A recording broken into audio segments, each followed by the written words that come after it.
Ditinggal mudik, 7 unit rumah di Cilincing, Jakarta Utara ludes terbakar.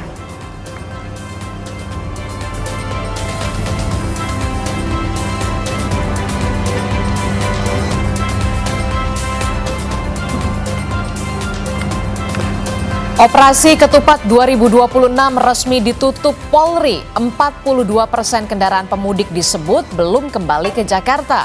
Polisi masih bersiaga untuk mengantisipasi puncak arus balik tahap kedua.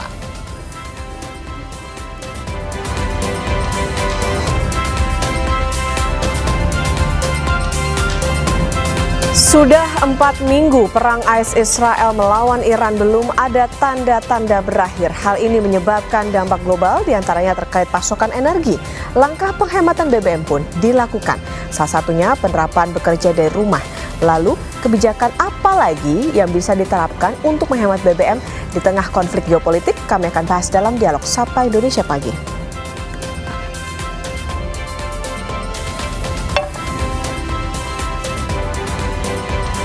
Timnas Indonesia bersiap menghadapi St. Kitts and Nevis di ajang FIFA Series. Pemain mulai berlatih di bawah arahan John Hartman yang dinilai membawa perubahan di Timnas Indonesia.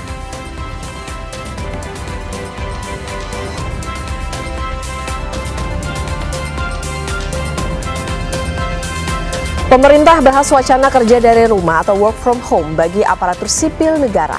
Dalam 1 minggu ada 1 hari di mana ASN bekerja dari rumah. Berapa lama WFH akan efektif untuk tekan konsumsi BBM di tengah harga minyak dunia yang masih tinggi akibat perang di Timur Tengah? Kompas Bisnis nanti akan membahasnya.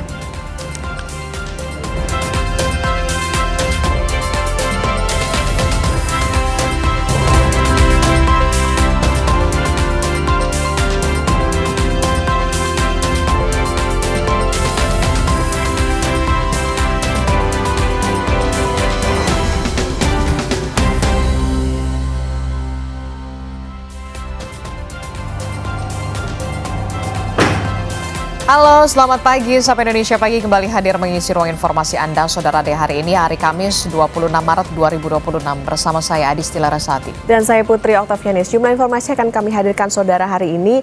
Di antaranya adalah yang tadi kayaknya jadi 2 headline hari ini. Soal bagaimana wacana WFH yang akan diterapkan untuk menghemat BBM. Tapi kan kalau kemarin kita bahas soal bagaimana efektivitasnya untuk hari ini. Apakah ada kebijakan lain yang sebetulnya bisa ditempuh untuk menghemat BBM selain kebijakan WFH tadi? Nah, kalau kita lihat kan kebijakan work from home ini merupakan kebijakan jangka pendek yang memang harus segera dilakukan oleh pemerintah, khususnya bagi para ASN, aparatur sipil negara, untuk bisa kemudian menjadi upaya untuk efisiensi penggunaan BBM. Tapi kemudian yang masih menjadi PR selanjutnya adalah bagaimana pemerintah Indonesia untuk bisa mencarikan solusi jangka panjangnya ketika memang perang antara Amerika Serikat, Israel dan juga Iran ini masih berkecamuk sampai 4 minggu ke depan begitu. Karena kalau kita melihat di headline Kompas yang terbit di hari ini, di hari Kamis 26 Maret 2026, sejumlah negara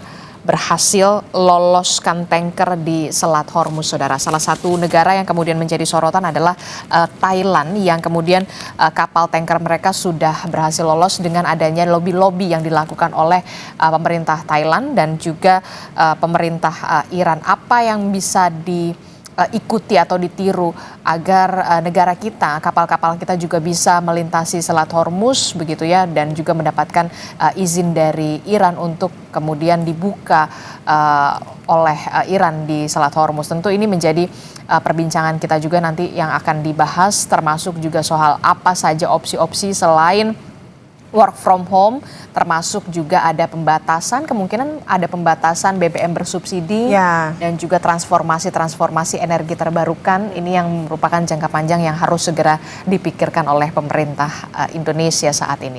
Nanti kita akan bahas dalam dialog kita di Sapa Indonesia Pagi, termasuk juga ada di Kompas Bisnis. Tapi sebelum sampai ke situ, Saudara, kita ke informasi pertama dulu dari peristiwa kebakaran. Ditinggal pemudik, 7 unit rumah di Cilincing, Jakarta Utara ludes terbakar.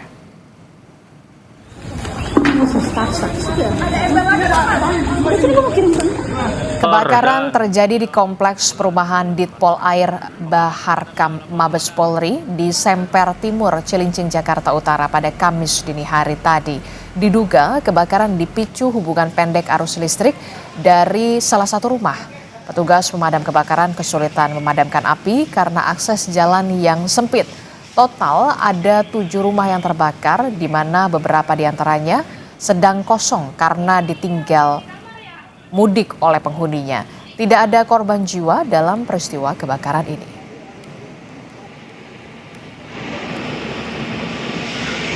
Bu, ini ada berapa rumah Bu yang kebakar Bu? 1, 2, 3, 4. Sampai depan-depan. Sampai depan belakang. 5, Jadi berapa Bu totalnya Bu? 7 kurang lebih Bang. 7. Bu, ini pemilik rumahnya ada Bu? Pada pulang kampung. Oh, pada mudik. Iya. Jadi dijebol aja nih Bu? Itu boleh. Berikutnya saudara, arus balik lebaran di ruas tol MBZ Rabu malam lancar di kedua arah. Pergerakan kendaraan masih didominasi ke arah Jakarta. Data sementara sekitar 25.000 kendaraan menuju arah Jakarta, sementara ke arah Cikampek mencapai 18.000 kendaraan. Rekayasa lalu lintas seperti kontraflow maupun one way sudah tidak diberlakukan. Namun, sistem buka tutup masih dilakukan secara situasional.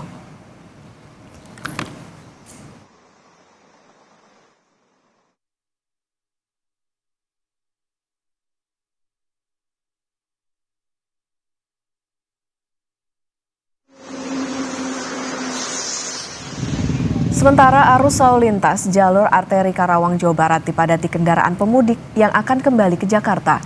Kepadatan didominasi oleh kendaraan sepeda motor. Peningkatan jumlah kendaraan terjadi mulai dari wilayah Dawan Cikampek dan wilayah Jalan Raya Kelari. Guna mengantisipasi kemacetan, polisi masih memberlakukan satu arah di sejumlah persimpangan di jalur arteri, serta menyiagakan personel di lokasi rawan macet.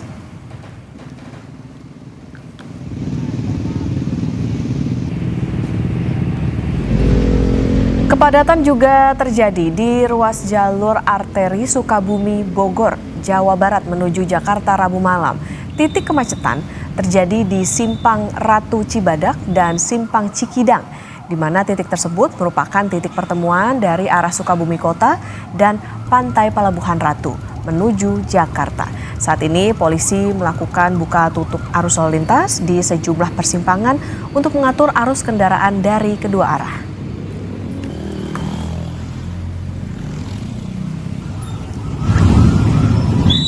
Hati-hati kok.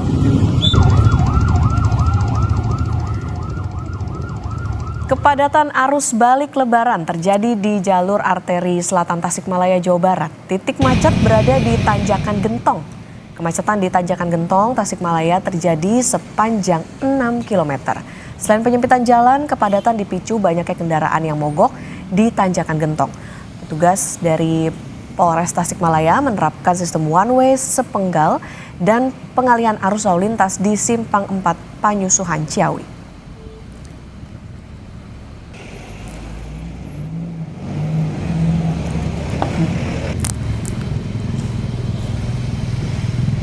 Pelabuhan Bakauheni Lampung dipadati kendaraan pemudik yang akan menyeberang ke Pelabuhan Merak, Banten. Lonjakan arus balik lebaran diprediksi terjadi hingga beberapa hari ke depan. Kendaraan pemudik memadati kantong-kantong parkir di Pelabuhan Bakauheni untuk antre naik ke kapal. Data PT ASDP Indonesia Ferry, jumlah penumpang yang sudah menyeberang ke Pulau Jawa sepanjang kemarin mencapai lebih dari 55.000 orang. Sementara jumlah kendaraan yang menyeberang sebanyak 13.000 unit. Lonjakan arus balik lebaran diprediksi terjadi hingga beberapa hari ke depan.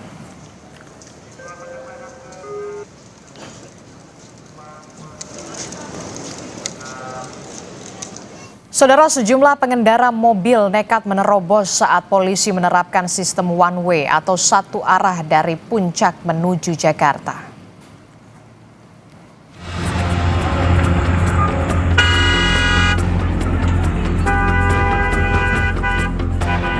Pengemudi minibus ini adu argumen dengan polisi usai nekat menerobos jalan saat polisi menerapkan sistem satu arah atau one way di Simpang Gadok, Bogor, Jawa Barat.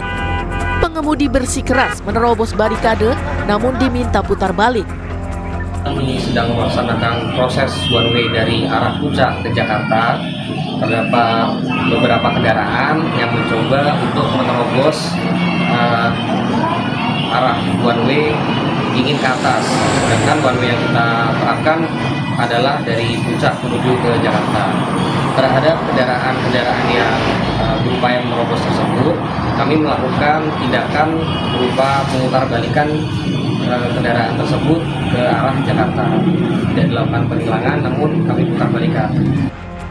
Kebijakan satu arah diberlakukan dari Puncak menuju Jakarta untuk mengurai kepadatan kendaraan di masa libur Lebaran. Niko, Kompas TV, Bogor, Jawa Barat. Saudara, balita berusia 11 bulan terjebak di tengah ratusan kendaraan yang menunggu one way selama 1 jam di simpang eksit tol Parungkuda. Poluan dari Satlantas Polres Sukabumi pun mengevakuasi balita itu ke pos TMC.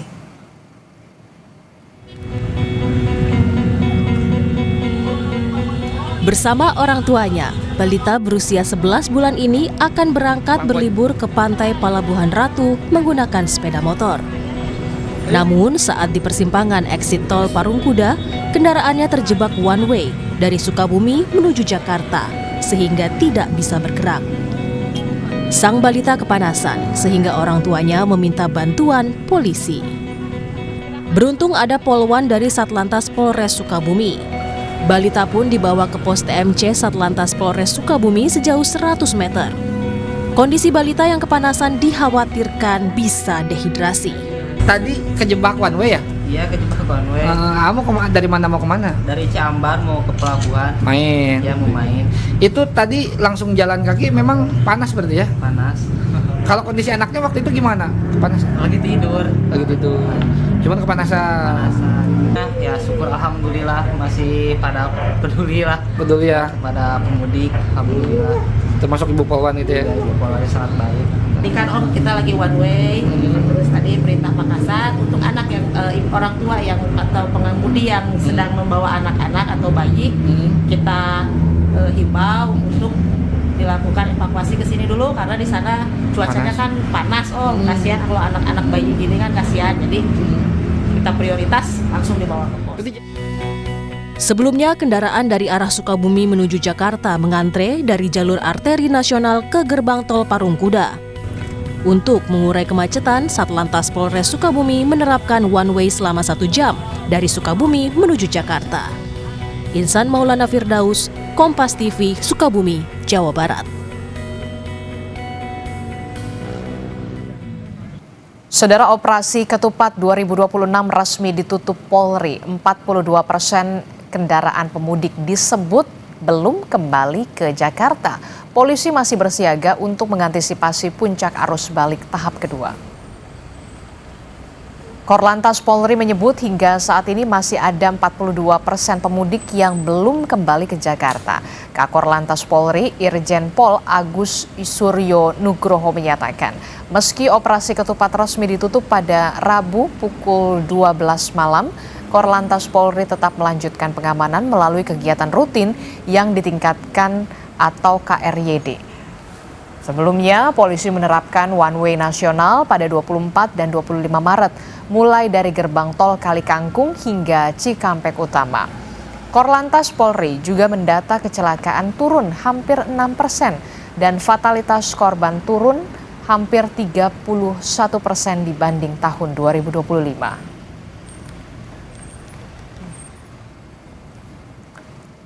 Operasi Ketupat sudah ditutup, namun demikian kepolisian negara Republik Indonesia masih melakukan kegiatan rutin yang ditingkatkan. Jadi istilahnya di polisi KRYD. Saat ini tempat-tempat wisata aglomerasi setelah duta-duta pemudik atau duta-duta yang akan balik ini masih silaturahmi. Maka dari itu kalau kita lihat dari proyeksinya masih 42% yang belum masuk ke Jakarta. Ini masih kita kelola, tentunya Mabes Polri, operasi Ketupat sudah selesai, tetapi kegiatan rutin kepolisian ditingkatkan. Oke, ini sangat menggembirakan ya. Operasi Ketupat salah satu indikatornya adalah kecelakaan. Kecelakaan lalu lintas turun fatalitas korban adalah 30,89%. Saya ulangi, fatalitas korban kecelakaan turun 30,89%. Itu turunnya. Peristiwa kecelakaannya itu turun 5,75%. Jadi terima kasih, tentunya berkat media untuk bisa menyampaikan informasi ke masyarakat, dan tentunya juga masyarakat sudah patuh dengan lalu lintas dan kami berada di lapangan. Seorang juru parkir di Kota Malang, Jawa Timur tewas dengan luka tusuk di tubuhnya. Penusukan dilakukan teman korban diduga karena tersinggung. Informasinya usai jeda, saudara.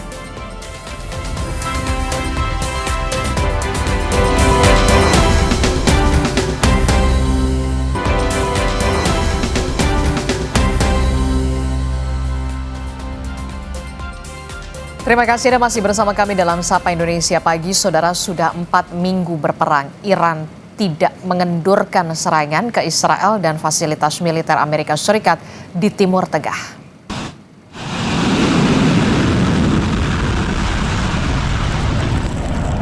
Media Iran Press TV kembali merilis serangan Garda Revolusi terbaru. Dalam gelombang serangan ke-80 ini, Iran mengatakan serangan diarahkan ke pos militer di utara wilayah pendudukan Israel.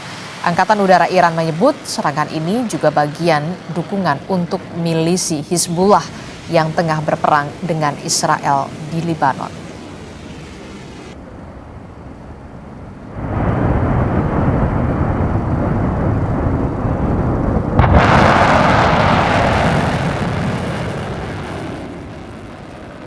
Korps Garda Revolusi Iran merilis rekaman video peluncuran rudal yang diarahkan ke sejumlah target di Israel. Rudal Iran memicu sirine serangan udara di kota terbesar Israel, yakni Tel Aviv. Serangan ini juga menyasar pangkalan-pangkalan militer yang menampung pasukan Amerika Serikat di sejumlah negara Teluk seperti Kuwait, Yordania, dan Bahrain. Garda Revolusi Iran menyebut pangkalan militer Amerika Serikat di kawasan tersebut telah dihantam sistem rudal berpemandu presisi berbahan bakar cair dan padat serta rentetan drone serbu.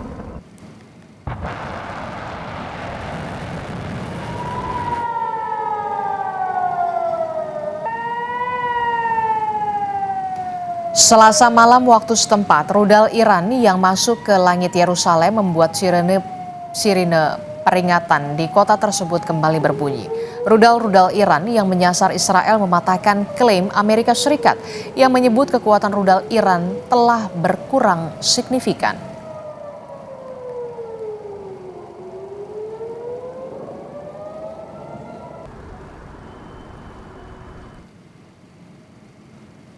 Sebuah proyektil menghantam kompleks pembangkit listrik tenaga nuklir Bashahr, Iran. Ini adalah serangan kedua terhadap pembangkit listrik tenaga nuklir Iran sejak serangan militer Amerika Serikat Israel dimulai pada 28 Februari lalu. Pihak berwenang Iran mengatakan tidak ada kerusakan pada pembangkit nuklir itu sendiri maupun cedera pada staf dan kondisi pembangkit tetap normal. Ledakan juga terdengar di kota Yazd di Iran Tengah dan kota Shiraz di selatan.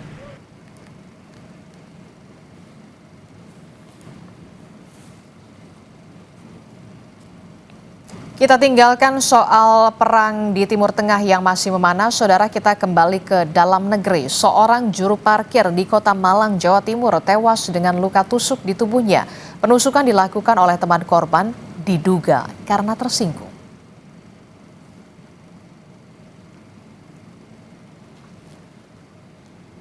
Dari rekaman kamera pengawas terlihat korban terluka parah hingga meninggal dunia akibat perbuatan pelaku. Melihat korban tidak bergerak, kedua pelaku pergi meninggalkan lokasi.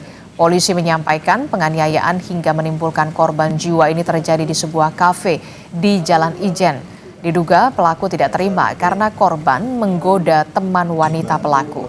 Kedua pihak sempat terlibat cekcok hingga akhirnya penusukan terjadi. Kedua pelaku ditangkap saat melarikan diri ke wilayah Blitar. Ini yang digunakan di TKP. Sementara kami dan tersangka atau pelaku melaksanakan minum-minum bersama di depan atau di tempat kejadian. Pada saat minum-minum bersama, kemudian pelaku ini tersinggung terhadap korban karena pelaku ini diduga menggoda teman wanita korban, sehingga setelah itu terlibat cekcok mulut, kemudian cekcok berantem yang berujung dengan penusukan. Kita beralih ke sorotan lain, saudara. Seorang warga negara Belanda tewas di depan villa tempat tinggalnya di kawasan Badung, Bali. Korban meninggal usai dikeroyok oleh 2 orang tidak dikenal. Seorang warga negara Belanda tewas akibat diserang 2 orang bersenjata tajam. Saat itu korban bersama kekasihnya baru tiba di villa tempatnya menginap di kawasan Kerobokan, Badung, Bali. Korban tewas dengan luka di beberapa bagian tubuhnya, sementara kekasihnya berhasil menyelamatkan diri. Petugas Satreskrim Polres Badung yang tiba di lokasi langsung menggelar olah TKP. Kabid Humas Polda Bali, Kombes Arisandi menyebut, selain olah TKP, pihaknya juga telah memeriksa sejumlah saksi. Sementara masih saksi yang di sekitaran TKP yang kita periksa tadi malam, termasuk pacar korban, ada sekitar 3 yang melihat langsung kejadian dan sesaat setelah kejadian. Dari kronologis awal, korban lagi berjalan-jalan dengan pacarnya, lalu kemudian didatengin dengan pelaku yang menggunakan sepeda motor. Pelaku menghampiri korban dan melakukan penusukan. Hingga kini polisi masih melakukan pendalaman kasus ini. Polisi juga telah mengidentifikasi dan memburu 2 pelaku. Nandang Astika, Kompas TV, Badung, Bali.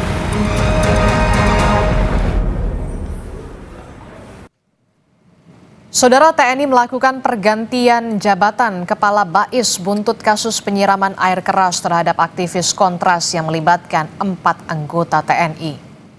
Kapuspen TNI Maijen TNI Aulia Dwi Nasrullah bilang penyerahan jabatan Kepala Badan Intelijen Strategis atau Kabais TNI sebagai bentuk pertanggungjawaban atas kasus penyiraman air keras. Posisi Kabais TNI sebelumnya dijabat oleh Letnan Jenderal TNI Yudi Abrimantio yang dilantik pada 22 Maret 2024 lalu. Namun belum diumumkan siapa pengganti Kepala Bais TNI yang baru. Sebelumnya TNI mengungkap pelaku penyiraman air keras terhadap aktivis Kontras adalah 4 anggota TNI yang berdinas di Badan Intelijen Strategis. Jadi kami perlu sampaikan di sini sebagai bentuk pertanggungjawaban, hari ini telah dilaksanakan penyerahan jabatan Kabais.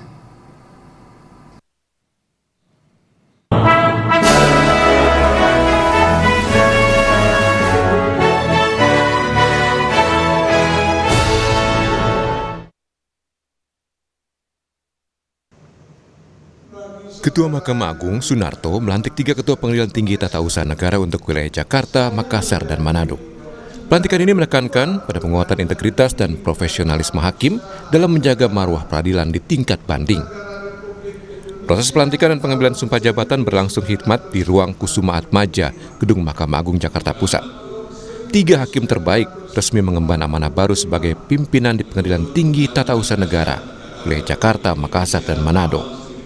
Pelantikan ini merupakan bagian dari penguatan struktur organisasi di lingkungan peradilan tata usaha negara.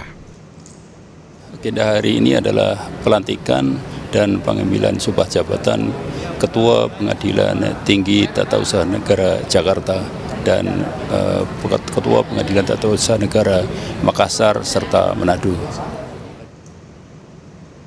Dalam amanatnya, pimpinan Mahkamah Agung menekankan pentingnya konsistensi penegakan hukum administrasi negara. Pejabat yang baru dilantik diharapkan mampu meningkatkan kualitas putusan dan menghindari segala bentuk praktik transaksional dalam pemeriksaan perkara. Dan untuk memenuhi amanah dari pimpinan, tentunya kami akan mencoba dalam menjalankan tugas dan tanggung jawab saya ini akan kami lakukan dengan penuh integritas. Dan yang penting tentunya akan menghindari setiap tindakan terutama dalam memeriksa memutus perkara dari hal-hal yang bersifat transaksional. Itu amanat pimpinan, tentunya kami harus melaksanakan untuk mencapai visi dan misi Mahkamah Agung. Terima kasih. Pelantikan ini menjadi momen penting untuk memperkuat dukungan peradilan dan meningkatkan pelayanan bagi masyarakat pencari keadilan. Dengan pemimpin baru diharapkan visi Mahkamah Agung menuju badan peradilan yang agung dapat terwujud secara optimal di 4 lingkungan badan peradilan. Tim Liputan Kompas TV.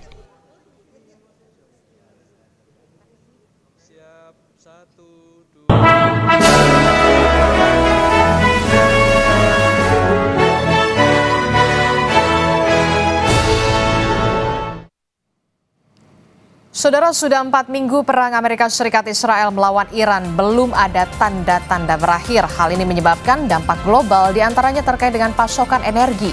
Langkah penghematan BBM pun dilakukan, salah satunya penerapan bekerja dari rumah. Lalu kebijakan apa lagi yang bisa diterapkan untuk menghemat BBM? Di tengah konflik geopolitik ini, kami akan bahas dalam dialog di Sapa Indonesia Pagi usai jeda.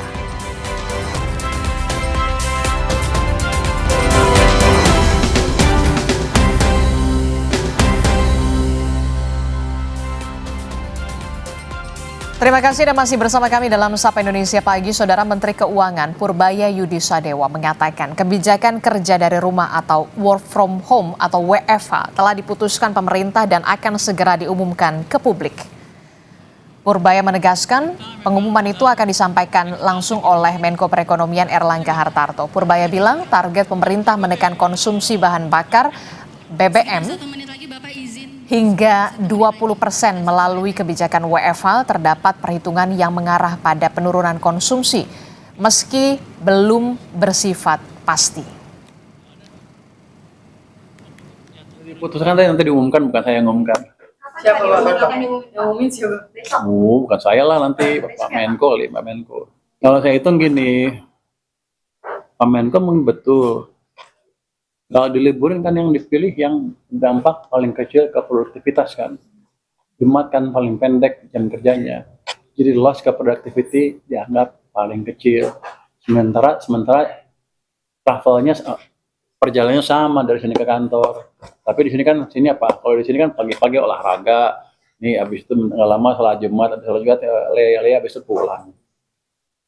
Pabrik juga kan sama kan paling pendek gitu. Jadi dipilih yang paling sedikit shocknya ke produktivitas, kira-kira gitu.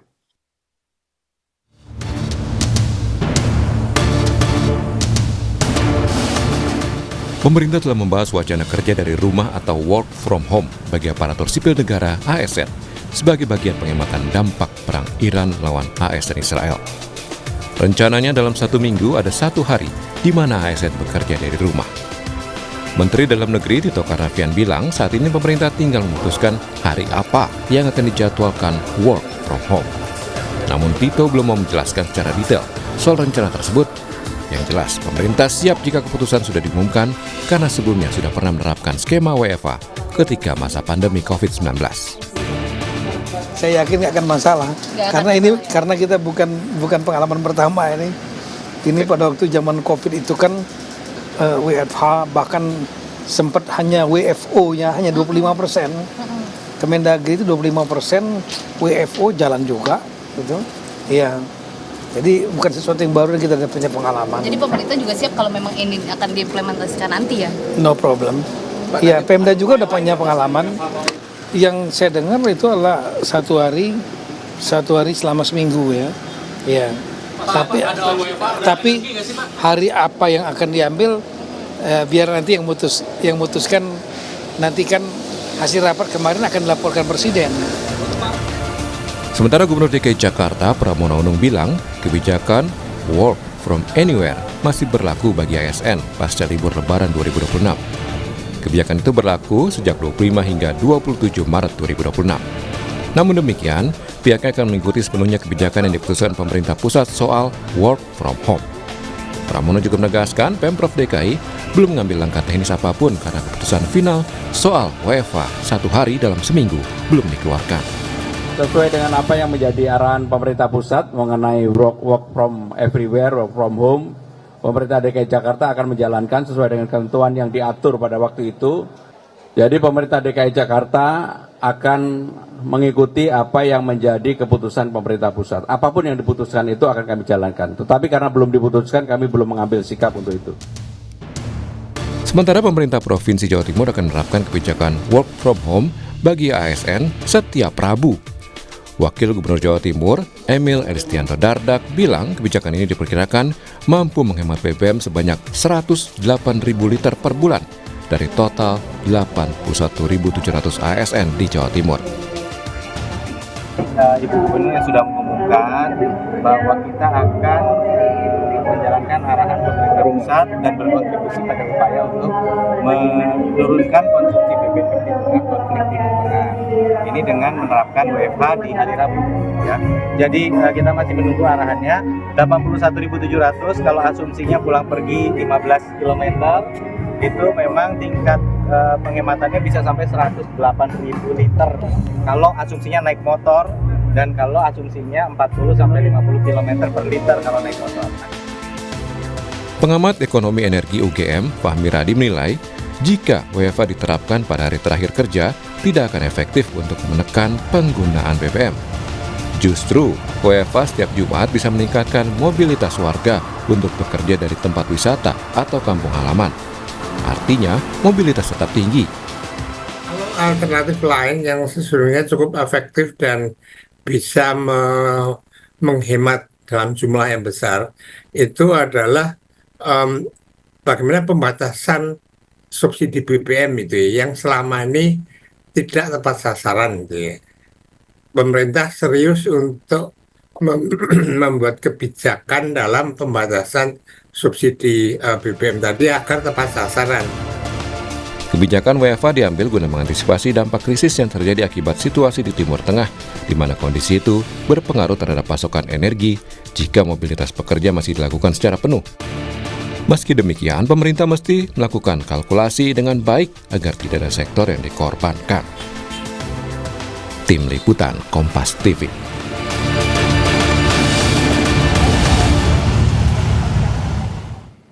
Saudara, pemerintah sudah membahas wacana kerja dari rumah atau work from home bagi aparatur sipil negara atau ASN sebagai bagian dari penghematan dampak perang Iran. Kebijakan ini rencananya akan diterapkan sehari dalam seminggu. Lantas, apakah kebijakan ini akan efektif untuk menekan konsumsi BBM nasional dan apa solusi lain untuk menghemat BBM? Kita bahas bersama di pagi hari ini melalui sambungan daring. Sudah hadir melalui sambungan daring ada ekonom Indef Abra Talatov dan juga ada staf khusus Gubernur DKI Jakarta Chiko Hakim. Selamat pagi, Assalamualaikum Bapak-Bapak. Selamat pagi, Waalaikumsalam. Ya, saya mau ke Mas Chiko dulu. Mas Chiko, ini kan kalau pemerintah pusat sudah sepakat untuk akan menerapkan kebijakan work from home, tapi kemudian ini akan dilaporkan kepada Presiden dan rencananya akan diumumkan langsung oleh Menko Perekonomian Erlangga Hartarto. Sejauh ini, Pemprov DKI Jakarta kesiapannya seperti apa untuk menghadapi WFH ini? Saya rasa Pemprov DKI Jakarta yang pertama, seperti apa yang disampaikan oleh Bapak Pramono Anung, posisi kita adalah standby. Artinya kita menunggu arahan dari pemerintah pusat dan ketika arahan itu sudah keluar, pastinya kita langsung akan mengeksekusi itu. Dan rasa-rasanya ini suatu hal yang kita juga sangat cukup siap karena memang Pemprov DKI Jakarta sebelum ini seperti disampaikan oleh Pak Tito Karnavian tadi, seluruh Indonesia telah melakukan bekerja di dalam rumah atau kerja from anywhere di masa pandemi yang lalu, bahkan itu juga tahunan ya, bukan cuma berapa bulan. Dan ini saya rasa bukan hal yang baru, tetapi prinsipnya ya kita tetap menunggu arahan pemerintah pusat. Itu sampai hari ini kita tetap bekerja seperti apa yang dilakukan oleh semuanya, yaitu kalau ASN sampai tanggal 27 ini memang masih WFA. Namun saya ke Balai Kota kemarin kayaknya semuanya udah pada masuk deh kalau yang di lingkungan Balai Kota ya. Kita lihat tempat-tempat lain. Jadi ini suatu hal yang bukan baru, tadi disampaikan Pak Diko, dan bagi kami siap-siap aja. Oke, jadi berarti Pemprov DKI Jakarta dalam hal ini adalah standby dan siap mengikuti arahan dari pemerintah pusat terkait dengan kebijakan work from home ini. Nah, saya ingin tentunya tapi ada beberapa pekerjaan yang memang tidak bisa dilakukan di luar kantor ya, terkait untuk dengan pelayanan publik. Oke, saya ingin ke Mas Abra dulu. Mas Abra, ini kan kalau kita lihat ya, potensinya akan sehari dalam sepekan.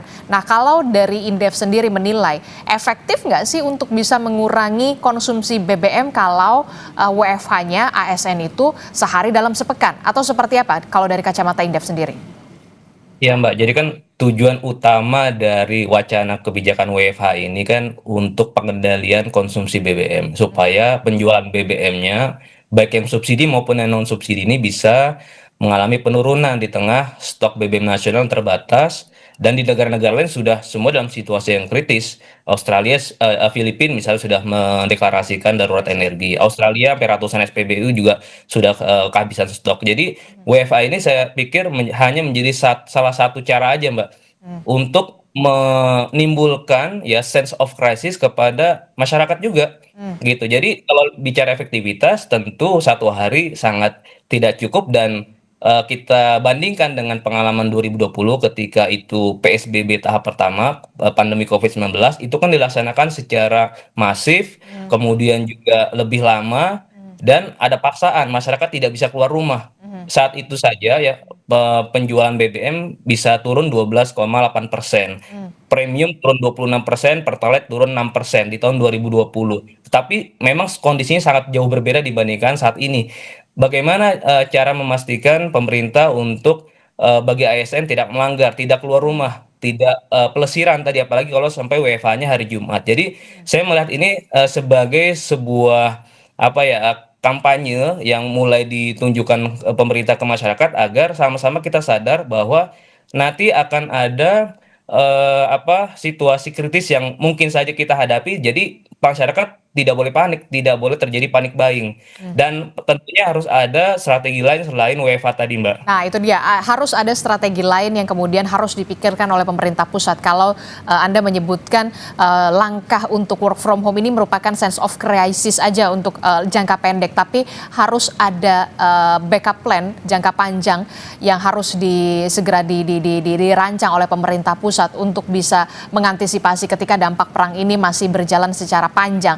Dari kacamata Indef, backup plan seperti apa lagi dari jangka panjang selain kebijakan work from home kalau dari Mas Abra? Ya, WFH ini saya pikir hanya sebagian kecil langkah untuk mengurangi konsumsi. Yang paling fundamental adalah pertama, pemerintah segera mempercepat reformasi subsidi BBM dari yang saat ini sifatnya terbuka menjadi targeted ataupun tertutup. Jadi kan Pertalite ataupun solar subsidi ini ada kuotanya. Kalau misalnya nanti tidak segera subsidinya targeted atau tepat sasaran, ini akan ada potensi over kuota. Apalagi nanti di awal April biasanya kan seluruh SPBU, Pertamina maupun swasta akan melakukan koreksi harga BBM non subsidi. Nah, sudah pasti nanti BBM non subsidi akan ada kenaikan dan disparitas harganya akan jauh. Nah, itu akan berpotensi meningkatkan migrasi konsumen yang non subsidi ke subsidi. Nah, over kuota itu bisa terjadi. Makanya yang pertama adalah pembatasan BBM subsidi ini hanya untuk masyarakat menengah bawah. Yang kedua juga melihat nanti bagaimana stok BBM nasional, karena kan nanti ada potensi disrupsi nih, supply baik crude maupun BBM. Jadi pemerintah juga mungkin di internal harus bisa memetakan kondisi darurat seperti apa, sehingga perlu dipertimbangkan adanya kuota pembelian. Misalnya ya, untuk BBM per hari itu dijatah satu mobil 40 liter. Karena di beberapa negara sudah mulai ada Mbak, dijatah per hari kan per bulan. Nah ini apa? Ini untuk bisa menghela nafas stok BBM nasional kita. Dan yang kedua juga selain membatasi kuota per mobil adalah mulai mengidentifikasi sektor-sektor mana yang diprioritaskan. Karena pada akhirnya ketika nanti stok itu mulai menipis, itu nanti seluruh sektor akan berebutan. Maka pemerintah harus sedini mungkin mengidentifikasi sektor-sektor strategis, misalnya logistik, manufaktur, ya. Dan itu kan mau tidak mau harus tetap terjaga suplai BBM-nya. Makanya harus mulai dipetakan sektor-sektor dan juga perusahaan-perusahaannya, gitu Mbak. Jangan sampai nanti hanya segelintir kelompok yang mendapatkan akses BBM tadi. Oke. Itu tadi yang Anda katakan bahwa memang ada beberapa hal yang perlu didetailkan lagi oleh pemerintah untuk jangka panjangnya. Salah satunya tadi disebutkan ada pembatasan BBM bersubsidi, pembatasan penggunaan BBM, terus juga ada memprioritaskan sektor-sektor mana yang harus WFH, mana yang tidak perlu WFH, itu yang harus didetailkan lagi oleh pemerintah pusat untuk jangka panjangnya. Tapi yang kemudian menjadi pertanyaan saya ke Mas Chiko, kalau Pemprov Jakarta sendiri kan sebenarnya setiap hari Rabu ini sudah ada kebijakan ya bahwa ASN-nya harus menggunakan transportasi publik. Apakah nanti ke depannya akan ada penambahan hari, tidak hanya hari Rabu saja, tapi mungkin hari Jumat atau hari Senin? Jadi tidak hanya satu hari untuk kemudian bisa melakukan efisiensi lagi untuk penggunaan BBM. Bagaimana? Ya, tentunya pertanyaan seperti ini sering banget dilontarkan kepada kami ya, dan ini suatu hal yang memang sebagai gebrakan dari Pak Pramono Anung dan Pak Rano Karno ketika pertama kali menjabat di tahun lalu. Dan tentunya penghematan BBM di hari itu, walaupun kami belum menghitung secara pasti, tapi yang bisa dipastikan pengguna Transjakarta itu naik ke 100.000 orang per setiap hari Rabu, yang biasanya 1 juta pengguna menjadi 1.100.000, dan itu konsisten setiap hari Rabu naik. Artinya ada sekitar ratusan, mungkin hampir puluhan ribu kendaraan bermotor yang tidak beroperasi pada hari itu, dan rasa-rasanya ini juga adalah bagian dari penghematan BBM tadi ya. Yang pertama itu. Yang kedua, terkait dengan penambahan hari, sampai hari ini Bapak Pramono Anung dan Pak Rano Karno belum menyampaikan terkait hal itu, tapi mungkin saja rasa-rasanya, tapi prinsipnya kami tetap menunggu bagaimana arahan dari pemerintah pusat terkait dengan berapa hari akan ada work from anywhere atau work from home, dan keputusan itu.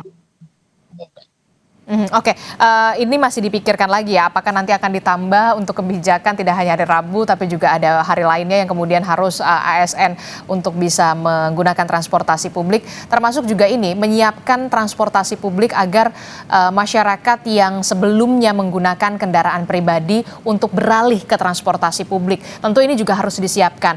Apakah nanti juga akan disiapkan bagaimana insentif-insentif, misalkan ada penurunan harga, ada diskon tarif ketika masyarakat ataupun para pekerja di luar golongan yang digratiskan begitu ya untuk transportasi publiknya. Jadi ada migrasi masyarakat yang biasanya naik kendaraan pribadi bermigrasi menggunakan transportasi publik, Mas Chiko. Jadi Adisti, sebenarnya kan seperti Adisti mention barusan bahwa memang ada 15 golongan yang kita gratiskan untuk transportasi umum yang ada di Jakarta. LRT Jakarta, MRT, dan Transjakarta atau Trans Jabodetabek sekarang namanya, karena juga bukan hanya melayani dari poin Jakarta ke Jakarta, tapi juga dari luar pinggiran Jakarta. Yang kedua, terkait dengan 15 golongan gratis ini sendiri pun belum begitu maksimal. Banyak yang masih belum mendaftarkan dirinya sehingga belum mendapatkan gratis ya, dari lansia, dari pekerja dengan penghasilan di bawah 6,5 juta, dari banyak lagi gitu, ASN, kalau ASN udah pasti, tapi TNI Polri juga, tetapi banyak lagi golongan-golongan lain yang masih belum mendaftarkan dirinya. Dan kini dalam kesempatan ini juga kami mengajak untuk mendaftarkan diri, karena sesungguhnya transportasi umum di Jakarta ini ketersambungannya sudah di atas 90%, sementara penggunaannya masih di bawah 25%. Jadi masyarakat ini masih belum terbiasa from point A to point B, biasa masih menggunakan kendaraan bermotor walaupun dekat gitu jaraknya ya. Kebetulan saya tinggal di daerah Mampang, Jakarta Selatan, itu banyak sekali yang pergi ke warung walaupun jaraknya nggak nyampe 300 meter aja naik motor gitu. Sementara sebenarnya ada mikrotrans misalnya, ada mini trans misalnya, dan juga masyarakat ini tidak harus berjalan lebih dari 500 meter untuk mendapatkan transportasi umum yang ada di Jakarta. Dan harapannya memang ini betul-betul harus dipikirkan bagaimana caranya kita sama-sama mensosialisasikan agar masyarakat menggunakan ini. Apakah nanti akan ada pengurangan lagi? Rasanya dengan kondisi ekonomi hari ini kita tetap berpegangan pada 15 golongan gratis dulu, Adisti. Karena kalau kita lihat dari 15 golongan gratis itu, Adisti, sesungguhnya hampir setiap rumah tangga itu ada 15 golongan itu. Ada lansia, ada pelajar, ada mahasiswa gitu ya. Sesungguhnya kan artinya hampir di setiap rumah tangga ada itu, dan pastinya itu akan mengurangi pengeluaran dari rumah tangga tersebut, khususnya juga terkait dengan pembelian BBM. Mudah-mudahan ke depan masyarakat mau untuk kemudian beralih secara total atau minimal separuh lah dalam seminggu untuk menggunakan transportasi massal. Oke, indeks ekonomi ya rasa-rasanya 15 golongan dulu yang kemudian diprioritaskan untuk bisa dimaksimalkan begitu untuk bisa menggunakan transportasi publik. Nah, saya mau ke Mas Abra dulu, Mas Abra. Nah, apa yang kemudian perlu diperhatikan oleh pemerintah? Tidak hanya pemerintah pusat, tapi Pemprov lainnya, tidak hanya DKI Jakarta, tapi semua pemerintah provinsi untuk kemudian mengantisipasi dampak terhadap produktivitas, juga mendorong kebijakan lain seperti penggunaan transportasi umum yang tadi disebutkan dan juga pembatasan BBM bersubsidi. Iya Mbak, jadi tentunya WFH ini ya harus sifatnya terukur dampaknya. Jadi selain selektif ya ASN maupun kementerian lembaga yang memang non esensial, yang kedua swasta juga ini sifatnya himbauan. Jadi tidak boleh dipukul rata karena tetap pelayanan publik harus diutamakan. Yang kedua adalah parameter keberhasilan. Nah, kalau saya mencoba membuat simulasi sederhana, misalnya taruhlah target pemerintah ya terhadap WFH untuk ASN ini 2 juta. 2 juta pekerja dengan asumsi 1 hari misalnya kita bisa menghemat 2 liter. Nah, ini skenario yang cukup moderat, itu paling tidak 1 minggu itu bisa kita menghemat BBM itu sekitar 4,2 juta liter. Dalam 1 bulan 17,8 juta liter. Nah, dan kalau kita konversi ke nilai subsidi itu ada penghematan sekitar 30,4 miliar rupiah per bulan. Jadi kalau dari sisi nilai subsidi memang ya sangat kecil, hanya sekitar 30 miliar dalam 1 bulan. Tetapi esensinya adalah setiap kebijakan itu harus bisa diukur keberhasilan. Jadi kan nanti WFH 1 hari, entah itu hari Jumat atau hari Rabu, pemerintah harus bisa mereview dalam hari itu WFH, kira-kira penurunan penjualan BBM itu berapa persen. Nah, ketika memang dianggap cukup efektif, di minggu kedua, minggu ketiga baru nanti bisa jadi ada adjustment lagi, apakah itu harinya diganti ataupun ditambah hari, tergantung tadi efektivitas, karena sangat tergantung dengan kedisiplinan para pekerja juga. Nah, yang kedua selain WFH, tentu tadi selain mendorong penggunaan kendaraan umum, masyarakat juga paling tidak sebagian bisa kembali ke kebiasaan yang lama, misalnya bersepeda ke kantor Mbak, dulu kan ada bike to work. Bahkan kalau kondisi ekstrim Mbak di Kuba itu karena di sana energinya sedang krisis, itu masyarakat berjalan ke kantor dalam kondisi kritis. Jadi memang harus ada pilihan-pilihan bagi masyarakat. Nah, yang terakhir yang menurut saya juga menarik adalah perlu adanya percepatan penggunaan kendaraan listrik, baik mobil maupun motor listrik. Nah, contoh ini Mbak, ada 7 juta pekerja ojek online. Nah, kalau kita simulasikan dari 7 juta itu per kendaraan dalam satu hari itu 5 sampai 10 liter BBM, kalau sebagiannya kita 20-30% saja kita arahkan untuk menggunakan motor listrik dengan adanya dukungan pemerintah, itu bisa ada penghematan BBM sekitar 2,5 sampai 2,7 miliar liter per tahun. Dan otomatis juga masih akan mengurangi subsidi BBM. Jadi memang harus ada diversifikasi penggunaan kendaraan dari berbasis BBM menjadi berbasis listrik, Mbak. Itu sebagai cara untuk juga mengurangi resiko akibat krisis BBM ke depan. Oke, mau tidak mau, suka atau tidak suka, kita harus tetap adaptif begitu ya, beradaptasi terhadap keadaan dan juga kondisi yang saat ini terjadi begitu. Saya ingin tahu juga terakhir, karena menyinggung soal WFH ini kan sehari dalam sepekan ya Mas Ciko ya. Kalau jadi kita belum ada finalnya sebenarnya hari apa begitu. Tapi kemudian ada pengamat mengatakan kalau hari Jumat ya sama aja bohong, bisa jadi long weekend, bukannya di rumah malah di puncak, di Bandung. Nah, bagaimana kemudian bisa menjamin bahwa ASN Pemprov DKI Jakarta benar-benar melakukan work from home, bukan anywhere? Kalau menjamin itu kan kita lebih berpatokan, kita berharap ada integritas daripada para ASN ya, itu aja sih.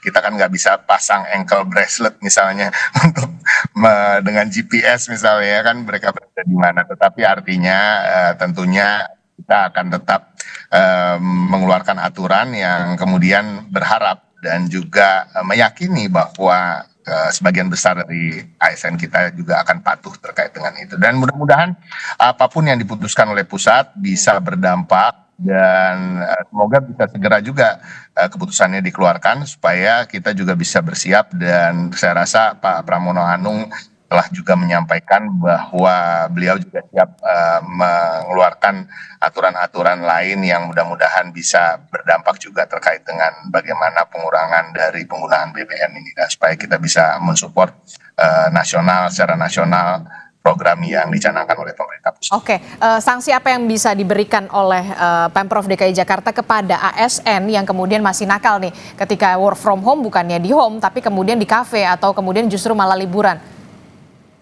Pertanyaannya apakah aturannya itu betul-betul WFH atau WFA, work from anywhere, ya kan? Kalau work from anywhere kan Ya, saya rasa tapi boleh. kalau misalkan work from home? Kalau misalnya work from home tentunya nanti pasti akan ada teguran, ya sifatnya pertama sesuai dengan aturan-aturan lah, akan ada bertahap terkait dengan itu. Biasanya kalau ditegur aja udah pasti biasanya patuh selama ini. Oke, baik. Saya ke Mas Abra. Mas Abra, terakhir Mas Abra, 3 poin kritis Anda untuk soal efisiensi BBM di tengah dampak perang Iran, Israel, dan juga Amerika Serikat kepada Indonesia. Ya, Mbak, jadi pesan penting yang harus kita sampaikan ke publik bahwa strategi diet BBM ini jangan sampai hanya bertumbuh pada WFH. Yang lebih penting adalah kesadaran bahwa kita harus bisa melakukan pengendalian perjalanan yang tidak perlu. Perjalanan menggunakan kendaraan khusus, kendaraan pribadi. Jadi kesadaran ini harus dibangun sehingga hemat BBM itu jangan kita maknai untuk membatasi kegiatan ekonomi. Jadi antara pembatasan penggunaan BBM jangan sampai dikontradiksikan dengan akan menurunkan produktivitas ekonomi. Jadi tetap ekonomi kita bisa akan tumbuh sepanjang masyarakat sadar bahwa kita harus mengendalikan konsumsi BBM yang tidak perlu, harus efisien. Baik individu maupun di sektor bisnis, usaha, ya, logistik dan sebagainya, itu pemerintah harus bisa memastikan penggunaan BBM itu efisien dan bisa cukup ya untuk di situasi kritis ini, sehingga pertumbuhan ekonomi tetap bisa kita harapkan sesuai dengan target sama-sama gitu, Mbak. Oke, baik. Terima kasih. Nanti kita akan jumpa lagi di perbincangan selanjutnya terakhir dengan ketika pemerintah pusat sudah benar-benar memutuskan work from home untuk berapa hari dalam sepekan. Terima kasih ekonom dari Indef Abra Talatov dan juga staf khusus Gubernur DKI Jakarta Mas Ciko Hakim juga telah bergabung bersama kami. Sehat selalu Bapak-bapak. Assalamualaikum. Selamat pagi. Waalaikumsalam. Terima kasih. Saudara, informasi penting lainnya, khawatir akan kelangkaan pasokan BBM. Antrean panjang pengendara terjadi di SPBU di sejumlah negara bagian di India. India sangat terpukul oleh terganggunya pengiriman energi melalui Selat Hormuz akibat perang Amerika Serikat Israel terhadap Iran.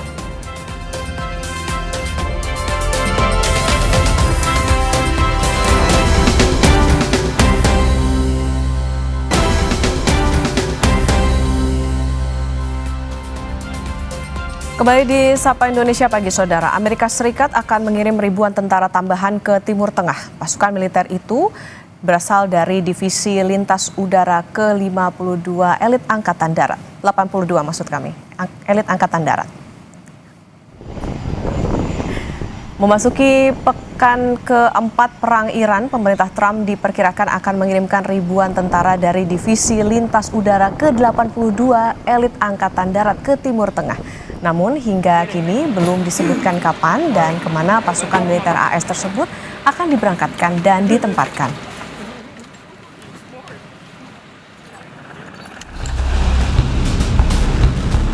Amerika Serikat disebut mengirimkan proposal berisi 15 poin kepada Iran sebagai upaya mengakhiri konflik. Negosiasi mencakup pembatasan ketat terhadap program nuklir Iran hingga pembukaan kembali Selat Hormuz. Di hadapan jurnalis Gedung Putih, Trump kembali menegaskan bahwa ia tengah bernegosiasi dengan pemerintah Iran. Yeah, well, we're in negotiations as it turned out, and now you've seen what I said yesterday was exactly correct. We're in negotiations right now. You know, I said yesterday, they said, what are the top 10? I said, well, number 1, 2, and 3 is they can't have a nuclear weapon, and they're not going to have a nuclear weapon, and we're talking about that. And I don't want to say in advance, but they've agreed they will never have a nuclear weapon. They've agreed to that. Namun, negosiasi yang dinyatakan Trump dibantah juru bicara markas besar militer Iran, Letkol Ibrahim Zulfagari. Zulfagari menyebut kesepakatan atau negosiasi yang tengah diupayakan Trump sebagai negosiasi dengan diri mereka sendiri. Zulfagari menuding Trump berupaya menyamarkan kekalahan sebagai kesepakatan. قدرت راهبردی که از آن دم می‌زدید تبدیل به شکست راهبردی شده. مدعی ابرقدرتی دنیا اگر می‌توانست از این مخمصه رها شود تا حالا شده بود. اسم شکستتان را توافق نگذارید. دوران وعده‌هایتان به سر رسیده. سطح خوددرگیری‌هایتان به مرحله مذاکره خودتان با خودتان رسیده. Memasuki pekan keempat, konflik Amerika Serikat, Israel, dan Iran belum juga mereda. Saling serang masih terjadi. Tidak hanya menargetkan fasilitas militer, fasilitas energi pun tak luput dari serangan.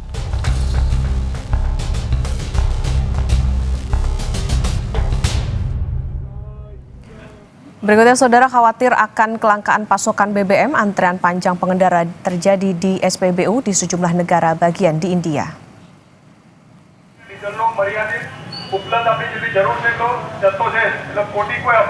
Polisi terlihat membantu mengatur antrean serta mengumumkan imbauan agar masyarakat tidak mempercayai rumor terkait kelangkaan bahan bakar. India sangat terpukul oleh terganggunya pengiriman energi melalui Selat Hormuz akibat perang AS Israel terhadap Iran yang kini telah memasuki minggu keempat.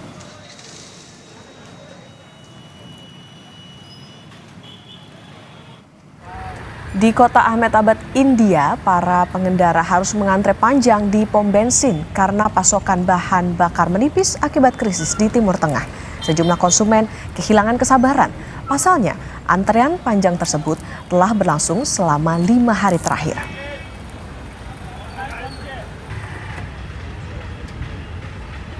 Sementara di Dhaka, Bangladesh, kendaraan mengantre berjam-jam untuk mendapatkan bahan bakar di SPBU usai beberapa SPBU sudah ditutup.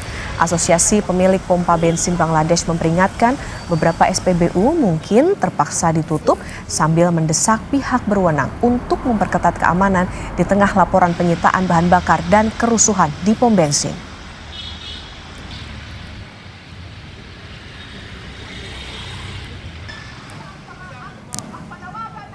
Sementara itu, negara tetangga Indonesia, Filipina, mengumumkan darurat energi nasional akibat terdampak perang. Presiden Ferdinand Marcos Jr. menyebut ancaman mendesak terhadap pasokan energi negara tersebut.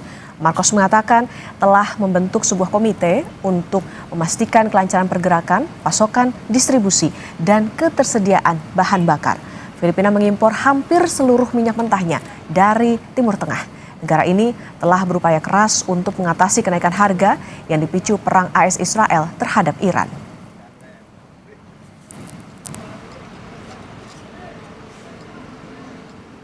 Mendukung arahan Presiden untuk penghematan energi, Pemkab Bangkalan, Jawa Timur akan menerapkan naik sepeda ontel ke kantor di hari-hari tertentu. Surat edaran dari Pemkab ini akan dikeluarkan dalam waktu dekat.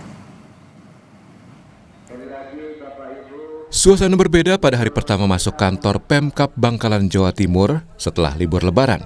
Sejumlah ASN menggunakan sepeda ontel menghadiri apel pagi sekaligus halal bihalal. Hal ini dilakukan pemerintah Kabupaten Bangkalan untuk mendorong penghematan energi dengan cara sederhana. Di antaranya, ASN diminta meninggalkan kendaraan bermotor dan beralih ke sepeda ontel. Kebijakan ini muncul di tengah kekhawatiran terganggunya pasokan energi global akibat konflik yang melibatkan negara di kawasan Timur Tengah. Wakil Bupati Bangkalan Fauzan Jakfar bilang, naik sepeda ontel ke kantor Pemkab dilakukan untuk menghemat energi dan mengurangi polusi udara di Bangkalan. Sesuai dengan arahan Bapak Presiden bahwa perlu langkah-langkah untuk penghematan energi, maka dalam hal ini pemerintah Kabupaten Bangkalan akan mengeluarkan kebijakan bahwa seluruh ASN di lingkungan pemerintah Kabupaten Bangkalan nanti di hari-hari tertentu itu diwajibkan untuk memakai sepeda ontel ketika berangkat dan pulang dari kantor pemerintah Kabupaten Bangkalan. Rencananya penggunaan sepeda ontel ke kantor Pemkab diterapkan pada hari-hari tertentu, sehingga ASN bisa lebih berhemat bahan bakar saat bekerja. Didin Muhyiddin, Kompas TV, Bangkalan, Jawa Timur. Operasi Ketupat 2026 resmi ditutup Polri. 42% kendaraan pemudik disebut belum kembali ke Jakarta. Polisi masih bersiaga untuk mengantisipasi puncak arus balik tahap kedua. Informasinya usai jeda, saudara.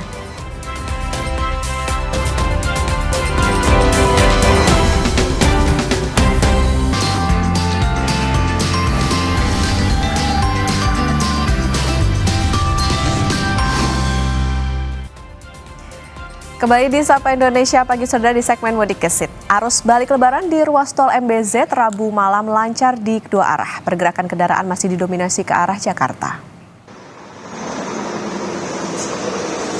Data sementara sekitar 25.000 kendaraan menuju arah Jakarta, sementara ke arah Cikampek mencapai 18.000 kendaraan. Rekayasa lalu lintas seperti kontraflow maupun one way sudah tidak diberlakukan. Namun, sistem buka tutup masih dilakukan secara situasional.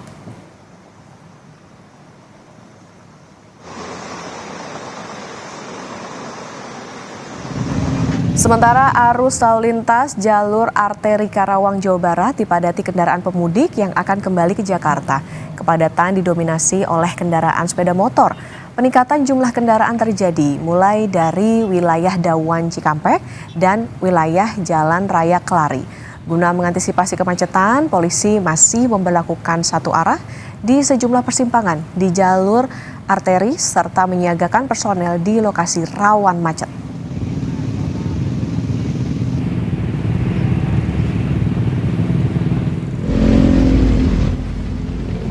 Kepadatan juga terjadi di ruas jalur arteri Sukabumi Bogor, Jawa Barat menuju Jakarta Rabu malam.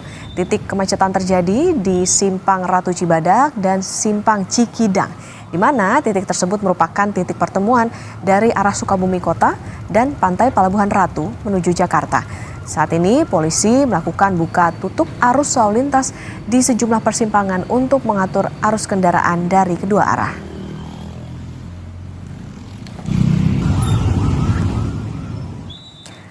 Pergerakan penumpang di Bandara Internasional Sultan Hasanuddin terus meningkat. Berdasarkan data Posko 23 Maret, jumlah penumpang harian mencapai hingga 30.000 orang dengan 226 pergerakan pesawat. Sementara secara kumulatif sejak 13 Maret, total penumpang mencapai 337.400 orang. Penumpang domestik masih mendominasi dengan lebih dari 328.000 orang, sedangkan penumpang internasional tercatat lebih dari 8.800 orang. Sementara itu, saudara, arus balik lebaran diprediksi Sabtu 28 Maret.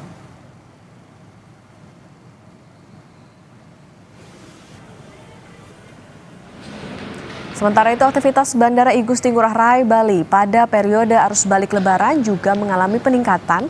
Selama 10 hari posko angkutan lebaran tercatat sekitar 595.000 pergerakan penumpang atau meningkat 4% dibandingkan tahun sebelumnya. Puncak arus balik diprediksi terjadi pada 28 Maret dengan proyeksi mencapai 73.000 penumpang. Untuk mengantisipasi lonjakan tersebut, bandara telah menyiapkan layanan penerbangan tambahan serta menghadirkan berbagai layanan untuk meningkatkan kenyamanan penumpang selama arus balik lebaran.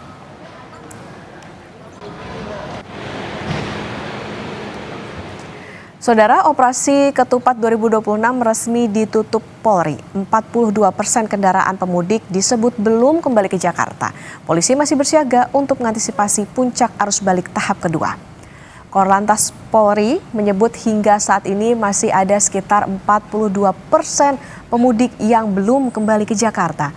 Kakor Polri, Irjen Pol Agus Suryo Nugroho menyatakan meski operasi Ketupat resmi ditutup pada Rabu pukul 12 malam, Korlantas Polri tetap melanjutkan pengamanan melalui kegiatan rutin yang ditingkatkan atau KRYD. Sebelumnya, polisi menerapkan one way nasional pada 24 dan 25 Maret mulai dari gerbang tol Kalikangkung hingga Cikampek Utama. Korlantas Polri juga mendata kecelakaan turun hampir 6%. dan fatalitas korban turun hampir 31% dibanding tahun 2025. Operasi Ketupat sudah ditutup, namun demikian kepolisian negara Republik Indonesia masih melakukan kegiatan rutin yang ditingkatkan. Jadi istilahnya di polisi KRJD. Saat ini tempat-tempat wisata aglomerasi setelah duta-duta pemudik atau duta-duta yang akan balik ini masih silaturahmi. Maka dari itu kalau kita lihat dari proyeksinya masih 42% yang belum masuk ke Jakarta. Ini masih kita kelola, tentunya Mabes Polri, operasi Ketupat sudah selesai, tetapi kegiatan rutin kepolisian ditingkatkan. Oke, ini sangat menggembirakan ya. Operasi Ketupat salah satu indikatornya adalah kecelakaan. Kecelakaan lalu lintas turun, fatalitas korban adalah 30,89%. Saya ulangi, fatalitas korban kecelakaan turun 30,89%. Itu turunnya. Peristiwa kecelakaannya itu turun 5,75%. Jadi terima kasih tentunya berkat media untuk bisa menyampaikan informasi ke masyarakat dan tentunya juga masyarakat sudah patuh dengan lalu lintas dan kami berada di lapangan.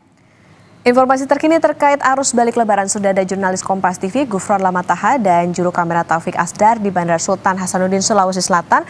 Kemudian juga ada jurnalis Kompas TV Putu Farah beserta juru kamera Jipayana Putra di Bandara Ngurah Rai Bali. Kita ke Gufron terlebih dahulu. Selamat pagi Gufron, untuk saat ini situasi arus balik di Bandara Sultan Hasanuddin seperti apa?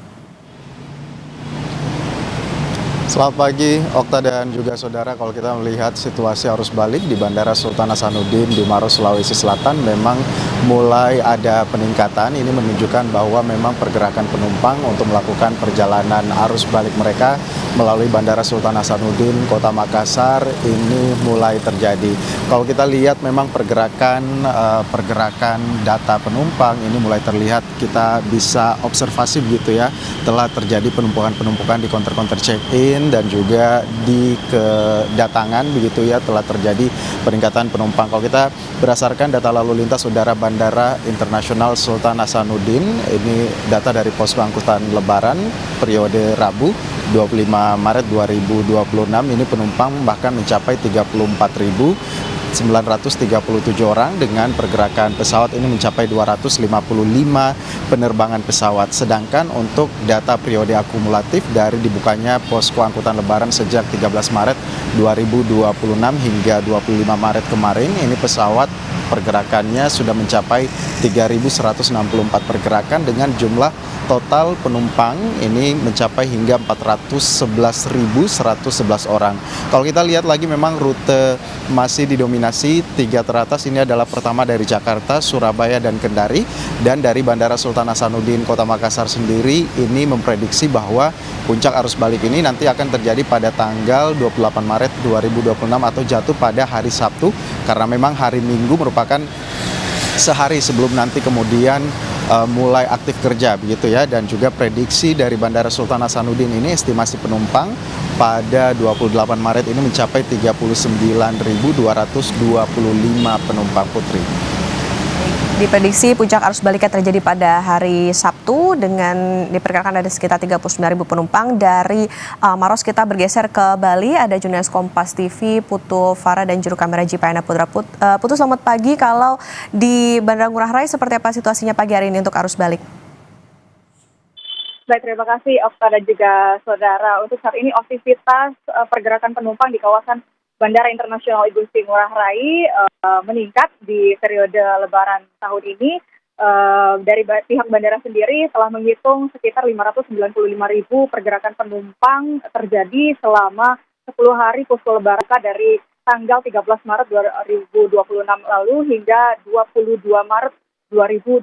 Jadi itu hitungannya 10 hari, 595.000 itu angka yang meningkat daripada tahun lalu di periode yang sama sekitar 4% untuk pergerakan penumpang, sedangkan untuk pergerakan pesawat sendiri ada sekitar 3.623 pergerakan pesawat yang memang angka ini merupakan bertumbuh begitu daripada tahun lalu di periode yang sama juga sekitar 5%. Kemudian untuk data yang kami dapatkan sementara dari pihak Bandara Igusti Ngurah Rai sendiri, sebetulnya puncak daripada arus kedatangan itu sempat terjadi di tanggal 18 Maret 2026 kemarin. Itu ada sekitar 71.442 pergerakan penumpang dan 412 pergerakan pesawat, begitu kira-kira Okta dan juga saudara. Kemudian untuk hari ini di tanggal 26 Maret 2026 itu kita sudah mengecek ada sekitar 30 penerbangan kedatangan domestik yang tercatat dari pukul 7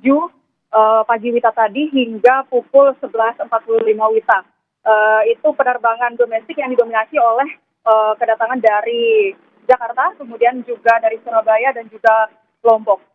Untuk prediksi daripada pihak bandara mengenai arus balik ini ada di tanggal 28 Maret 2026 mendatang, itu diprediksi mencapai sekitar 73.000 pergerakan penumpang.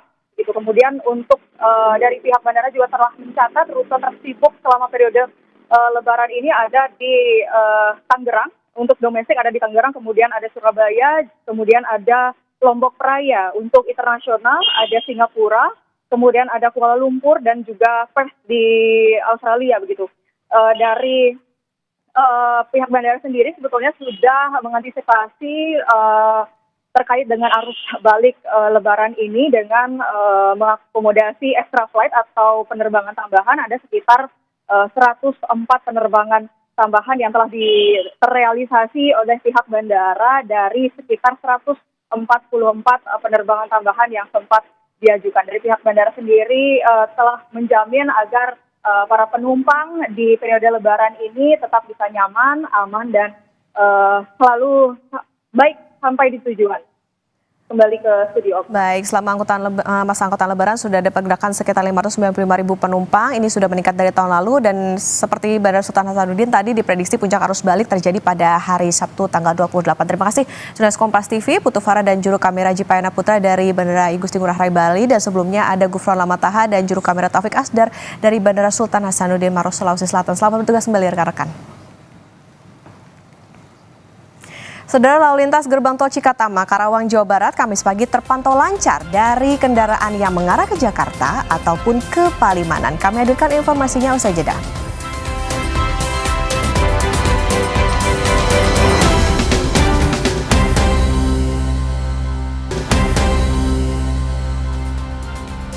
Terima kasih saudara, masih bersama kami di Sapa Indonesia Pagi. Penumpang arus balik di Pelabuhan Nusantara Kota Parepare, Sulawesi Selatan terus meningkat. Pada Rabu kemarin, 4 kapal telah disiapkan untuk mengangkut ribuan pemudik yang pulang ke Kalimantan dan Malaysia. Kepala KSOP Parepare, Sulawesi Selatan Syaiful Khori bilang ada sekitar 5.000 penumpang yang akan kembali ke kota asal mereka. Hari Rabu merupakan puncak arus balik gelombang pertama yang terjadi di Pelabuhan Nusantara Kota Parepare.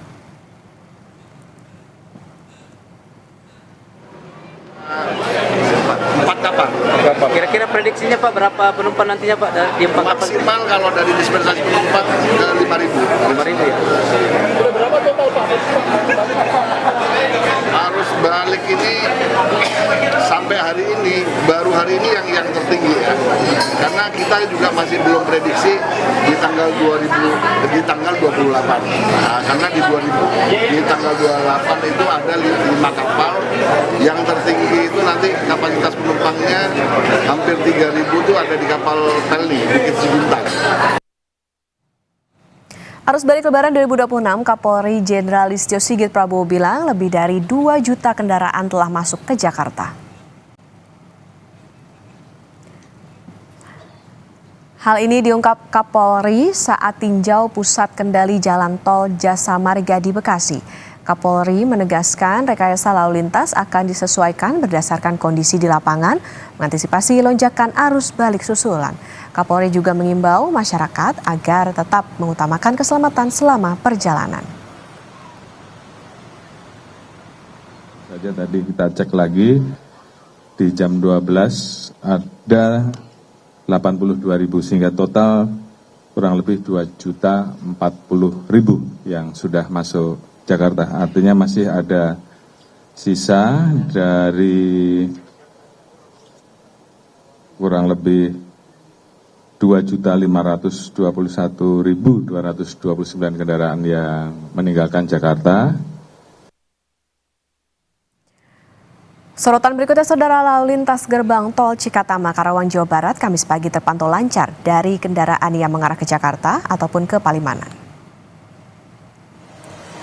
Tercatat data pagi ini lebih dari 5.000 kendaraan mengarah ke Jakarta dari timur Jawa dan lebih dari 1.000 kendaraan mengarah ke Palimanan dari Jakarta. Gerbang tol Cikatama tidak ada rekayasa lalu lintas kontraflow ataupun one way karena tidak adanya kepadatan kendaraan.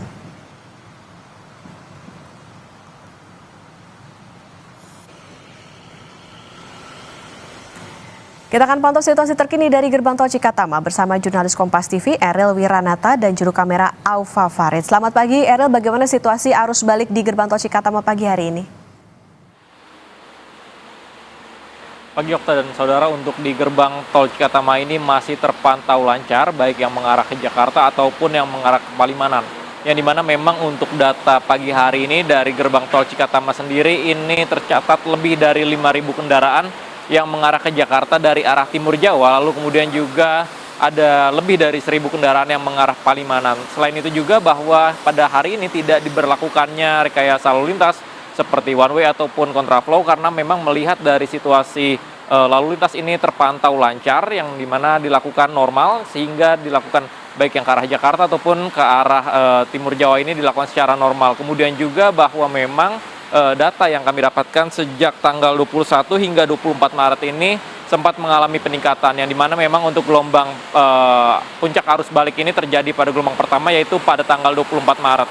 Sehingga memang dari total data 21 hingga 24 Maret ini sebanyak 239.000 yang mengarah ke Jakarta. Selain itu juga memang untuk persiapan dari gelombang puncak arus kedua yang arus balik kedua yang diprediksi bakal terjadi pada tanggal 28 hingga tanggal 29 ini disiapkan dengan berbagai macam antisipasi mulai dari penyiapan gardu tol yang dipersiapkan lebih dari 22 gardu tol rencananya untuk mendekati dari puncak arus balik tanggal 28 hingga tanggal 29. Selain itu juga dipersiapkan dengan berbagai macam rekayasa lalu lintas melihat dari kepadatan yang ada. Namun pada pagi hari ini untuk situasi lalu lintas di Gerbang Tol Cikatama terpantau lancar dan normal. Okta. Situasinya masih lancar pagi hari ini, tapi Eril, berarti tadi penegasan juga soal puncak arus balik ini berarti terjadi ada 2 kali, begitu, kemudian antisipasi apa, lalu titik-titik mana saja yang meskipun pagi hari ini lancar tapi harus diwaspadai oleh masyarakat ataupun pemudik yang akan kembali ke Jakarta? Ya Okta, untuk di Gerbang Tol Cikatama sendiri ini memprediksi memang tanggal 28 hingga tanggal 29 ini menjadinya gelombang dari puncak arus balik kedua yang dimana ini diprediksi akan meningkat.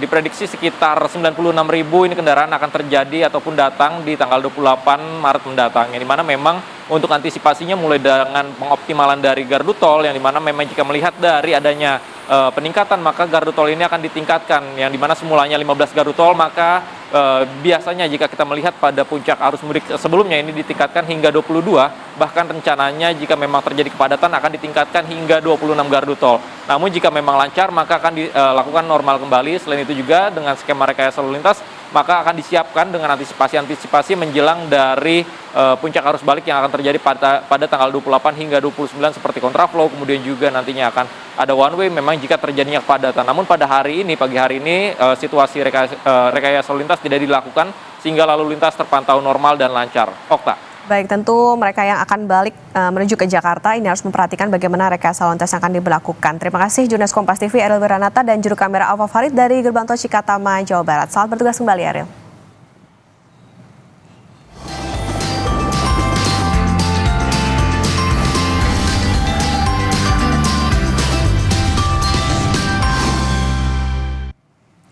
Saudara, pemerintah bahas wacana kerja dari rumah atau work from home bagi aparatur sipil negara. Dalam 1 minggu, ada 1 hari di mana ASN bekerja dari rumah. Berapa lama WFH akan efektif untuk tekan konsumsi BBM di tengah harga minyak dunia yang masih tinggi akibat perang di Timur Tengah? Informasi yang saya jeda di Kompas Bisnis.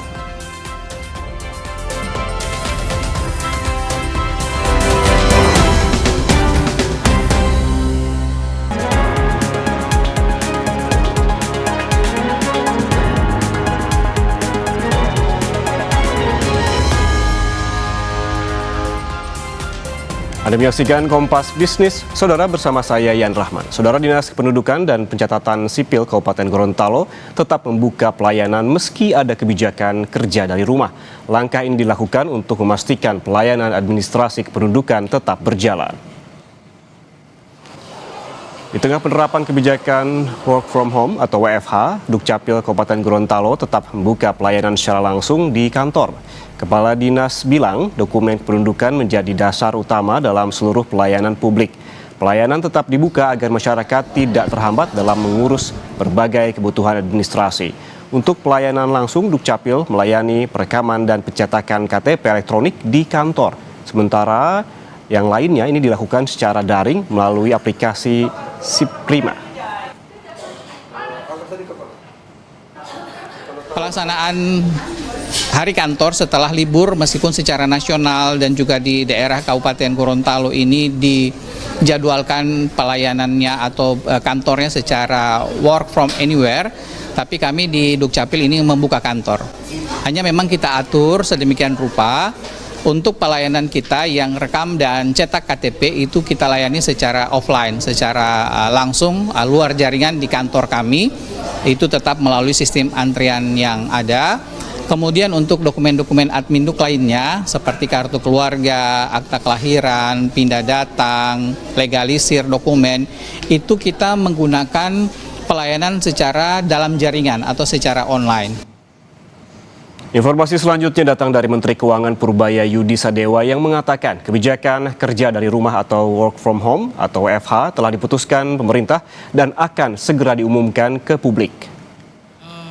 Purbaya menegaskan pengumuman ini akan disampaikan langsung oleh Menko Perekonomian Erlangga Hartarto. Purbaya bilang target pemerintah menekan konsumsi bahan bakar minyak atau BBM hingga 20% melalui kebijakan WFH dan terdapat perhitungan yang mengarah pada penurunan konsumsi meski belum bersifat pasti. Waktu itu jatuh karena kita di sini. Putuskan nanti diumumkan, bukan saya yang ngumumkan. Siapa Bapak yang ngumumin siapa? Bukan saya lah, nanti Pak Menko kali, Pak Menko. Kalau saya hitung gini, Pak Menko memang betul. Kalau diliburin kan yang dipilih yang dampak paling kecil ke produktivitas kan. Jumat kan paling pendek jam kerjanya. Jadi loss ke productivity dianggap paling kecil. Sementara travelnya perjalanannya sama dari sini ke kantor. Tapi di sini kan apa? Kalau di sini kan pagi-pagi olahraga. Nih habis itu nggak lama sholat Jumat, sholat Jumat lea habis itu pulang. Pabrik juga kan sama kan paling pendek gitu. Jadi dipilih yang paling sedikit shocknya ke produktivitas, kira-kira gitu. Sebelumnya saat berdiskusi dengan jurnalis, pengamat dan pakar di Hambalang, Jawa Barat pada pekan lalu, Presiden Prabowo Subianto sempat menjelaskan soal opsi WFH sebagai solusi untuk menurunkan konsumsi BBM, seperti yang telah dilakukan di sejumlah negara lain. Menurut saya, kalau kita hadapi krisis, ya semua upaya kita pelajari, ya kan? Pertama, kita harus turunkan konsumsi. Ya kita bisa turunkan konsumsi. Saya lihat negara-negara lain, umpamanya lagi mikir hari kerja jadi 4, dari 5 jadi 4. Filipina, Pakistan sudah. Kemudian work from home, bekerja dari rumah. Waktu COVID kita lakukan, cukup berhasil. Ya, saya kira kita bisa lakukan itu juga. Mungkin 75% karyawan dan pegawai bisa kerja dari rumah. Sekarang ada Vicon, ada banyak teknologi. 30 tahun yang lalu nggak ada, itu satu. Kita juga bisa, sebagai contoh tadi ya, work from home kita juga bisa, umpamanya satu mobil nggak boleh ditumpangi satu orang. Di negara-negara lain juga satu mobil minimal 4 orang, ya kan? So banyak cara. Sementara itu, Saudara, pemerintah juga telah membahas wacana kerja dari rumah atau work from home bagi aparatur sipil negara sebagai bagian penghematan BBM dampak perang Iran. Menurut rencana, dalam 1 minggu ada 1 hari di mana ASN bekerja dari rumah. Menteri Dalam Negeri Tito Karnavian menyebutkan sudah ada rapat pemerintah yang membahas rencana work from home bagi aparatur sipil negara. Menurut Tito, dalam rapat banyak yang menyebut soal 1 hari kerja dari rumah dalam 1 minggu untuk ASN. Namun, Tito belum mau menjelaskan secara detail soal rencana tersebut. Yang jelas, pemerintah siap jika keputusan sudah diumumkan karena sebelumnya sudah pernah menerapkan skema WFH ketika masa pandemi COVID-19. Yakin nggak akan masalah, karena kita bukan pengalaman pertama ini. Ini pada waktu zaman COVID itu kan WFH, bahkan sempat hanya WFO-nya hanya 25%. Kemendagri itu 25%, WFO jalan juga, gitu. Iya. Jadi bukan sesuatu yang baru, kita ada punya pengalaman. Jadi pemerintah juga siap kalau memang ini akan diimplementasikan nanti ya? No problem. Ya, Pemda juga udah punya pengalaman. Yang saya dengar itu adalah satu hari selama seminggu ya. Ya. Tapi hari apa yang akan diambil biar nanti yang memutuskan nanti kan hasil rapat kemarin akan dilaporkan Presiden. Saudara, meski turun naik, harga minyak dunia tetap bertahan di level tinggi sejak perang antara Amerika Serikat Israel melawan Iran, disusul ditutupnya Selat Hormuz. Kita pantau saudara, selama sepekan terakhir harga minyak mentah Brent ini naik dan turun yang diantaranya dipengaruhi oleh tensi geopolitik dan juga statement dari Presiden Amerika Serikat Donald Trump. Pada 18 Maret, harga minyak Brent berada di level 107,38 dolar AS per barel. Hari kemudian naik ke 108,65 dan terus melambung ke harga 112,19 dolar per barel pada 20 Maret 2026. Setelah penutupan perdagangan pekan sebelumnya, harga minyak turun ke level 104,49 dolar per barel dan kembali turun di harga 102,82 dolar Amerika Serikat per barel. Meski demikian, saudara, harga minyak Brent masih berada di angka psikologis di atas 100 dolar Amerika Serikat dan menyebabkan banyak negara terpaksa melakukan strategi penghematan, selain stok yang juga kian terbatas. Sementara itu, saudara, naik turun harga juga tampak pada harga minyak mentah WTI. Kita lihat bersama, saudara. Ya, tampak dari grafik ini pada 18 Maret berada di level 96,32 dolar per barel. Turun tipis sehari kemudian di harga 95,55 dolar. Harga minyak kembali melambung pada 20 Maret ke angka 98,23 dolar Amerika Serikat per barel dan ditutup turun ke level 92,35 pada 24 Maret dan kembali turun di harga 91,30 pada Rabu kemarin.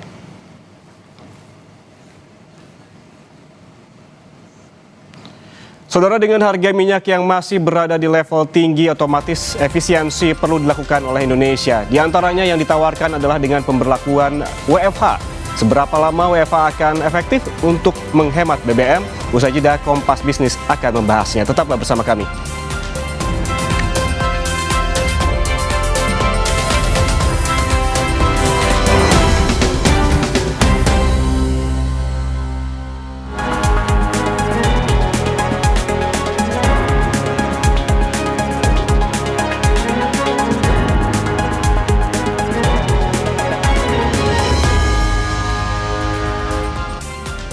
Saudara, seberapa lama WFH akan efektif untuk tekan konsumsi BBM di tengah harga minyak dunia yang masih tinggi akibat perang di Timur Tengah? Dan seberapa besar efektivitasnya jika ini jadi solusi tunggal?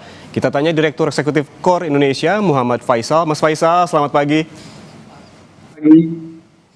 Mas Faisal, Anda kan sempat bertemu dengan Presiden di kediamannya pada pekan lalu. Yang Anda tangkap soal efisiensi, ini arahnya kemana?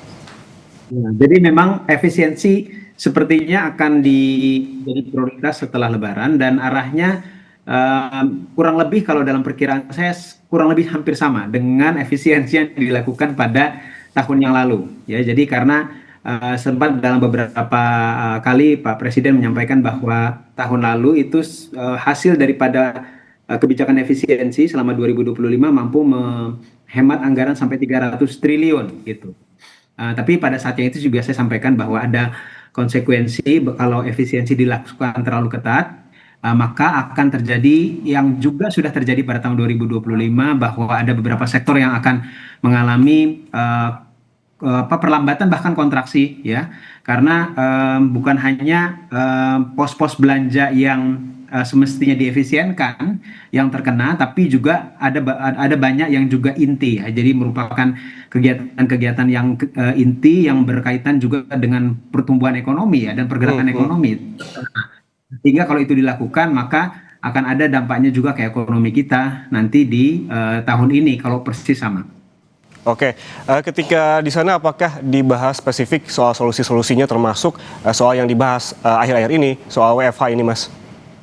Ya, kalau WFH mungkin tidak terlalu banyak dibahas, tapi yang jelas memang langkah-langkah efisiensi termasuk efisiensi dalam penggunaan bahan bakar minyak ya dan juga energi itu juga sempat dibahas, dan pada saat itu saya juga menyampaikan bahwa untuk kaitannya dengan penghematan APBN, nah ini subsidi energi ini bisa ditekan diantaranya memang dengan semakin membatasi penggunaan BBM bersubsidi ya. Di luar tadi WFH ya tidak dibahas pada saat itu. Menurut saya sih pembatasan BBM bersubsidi yang sudah dimulai sebetulnya sejak 2025. Kalau kita ingatkan sekarang tidak semua kendaraan bermotor itu boleh pakai Pertalite dan juga solar ya, yang di bawah 1400 cc untuk yang kalau roda 4 itu bisa, tapi yang di atas itu sudah tidak bisa. Nah ini sebetulnya kalau diperketat lagi untuk sekedar untuk betul-betul menyasar pada kelompok yang rentan ya, jadi yang roda 2, public transportation dan kargo itu yang bisa menggunakan BBM bersubsidi. Di luar itu sebetulnya sudah bisa lebih diperketat lagi supaya lebih tepat sasaran dan lebih menghemat APBN juga. Oke, berarti yang perlu digarisbawahi juga ada pembahasan soal penghematan BBM begitu ya, Mas.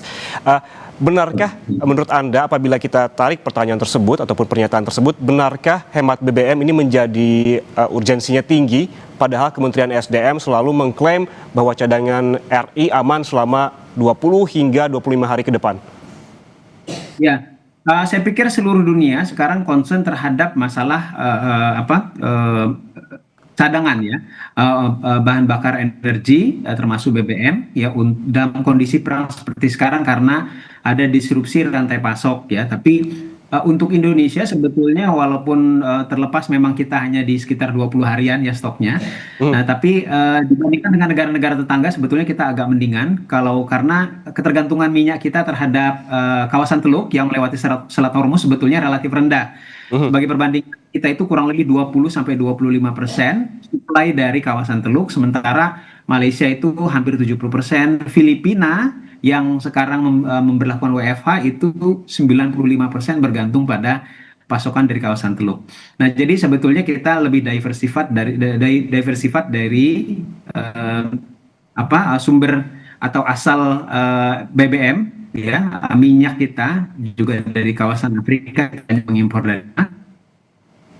Kita tetap perlu mengamankan karena ini kita tidak tahu perang seberapa lama akan berlangsung, dan bisa jadi kalau berlangsung lama juga akan ketahanan energi kita. Oke, kalau kita tarik lagi konteksnya ke work from home begitu yang akhir-akhir ini dibahas, dalam konteks ini menurut Anda seberapa besar efektivitasnya dalam menghemat BBM? Karena sebelumnya Menteri Keuangan bilang ini akan menghemat subsidi hingga 20% targetnya. Saya pikir ini satu kebijakan yang cukup bagus dan cukup efektif terutama di kota-kota besar seperti Jakarta. Bahkan saya sendiri termasuk adalah pekerja yang melakukan commuting ya atau melaju dalam jarak yang panjang, dan rata-rata memang pekerja di Jakarta untuk pergi ke tempat kerja itu jaraknya panjang dan memang banyak memboroskan BBM, apalagi bukan hanya jaraknya tapi juga tingkat kemacetannya ya. Nah, jadi untuk kota-kota besar Jakarta, mungkin juga Surabaya, Bandung, Medan itu akan cukup besar penghematannya. Tapi overall secara keseluruhan sih memang dalam hitung-hitungan saya secara nasional tidak sampai 20%. Ya, saya paling maksimal 10%, karena kita tahu kalau secara nasional bukan hanya di perkotaan, di rural area itu sebetulnya WFH tidak terlalu banyak berpengaruh. Di kota-kota sedang dan kecil pun tidak terlalu banyak sebetulnya pengaruh terhadap penghematan BBM-nya. Sebut saja misalnya bahwa ini umumnya hanya berpengaruh kepada pekerja-pekerja yang di sektor formal umumnya ya. Jadi sementara kalau secara nasional orang yang bekerja di sektor formal itu 40%. Nah, dan orang yang bekerja di sektor formal pun tidak semuanya bisa WFH ya. Yang melakukan pelayanan publik, kemudian mungkin pabrik-pabrik ya, sebagian daripada orang yang bekerja berdagang itu tetap harus bekerja bermobilitas ya. Tapi memang orang-orang yang bekerja di kantor, di pemerintahan, juga sebagian di sektor jasa yang bisa hybrid, yang bisa WFH itu memang akan berpengaruh. Jadi tidak semua di sektor formal yang 40% tadi itu terpengaruh oleh WFH, sementara di sektor informal sebagian besar menurut saya memang tidak berpengaruh.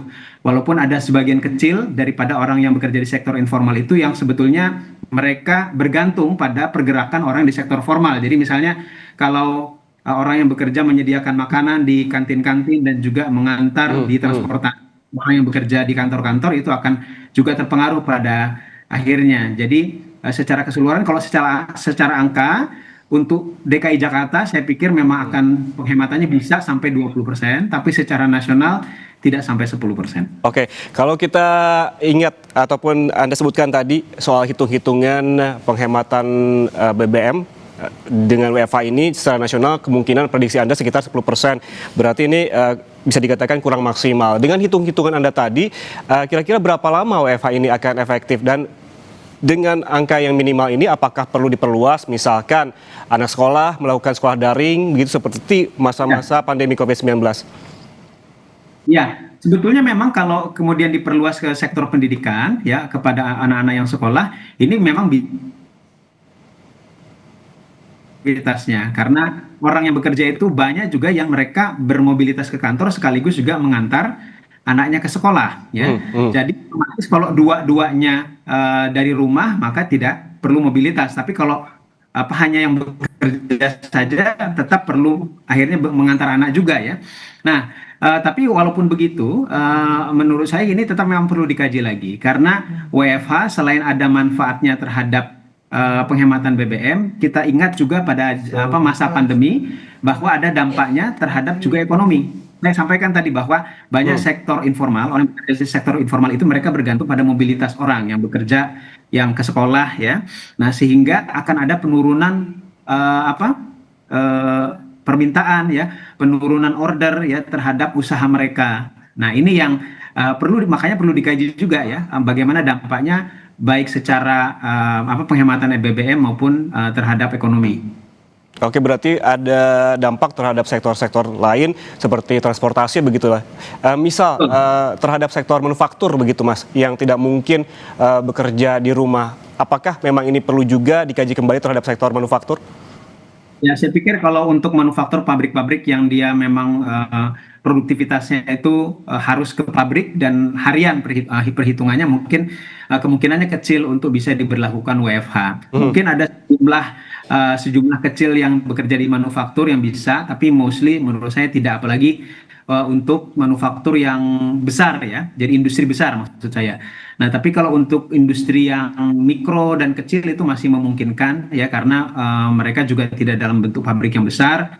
Jadi at some point masih bisa dilakukan WFH, tapi mostly menurut saya industri manufaktur yang juga menyumbang paling besar ya dari tenaga kerja kita itu belum bisa diberlakukan WFH.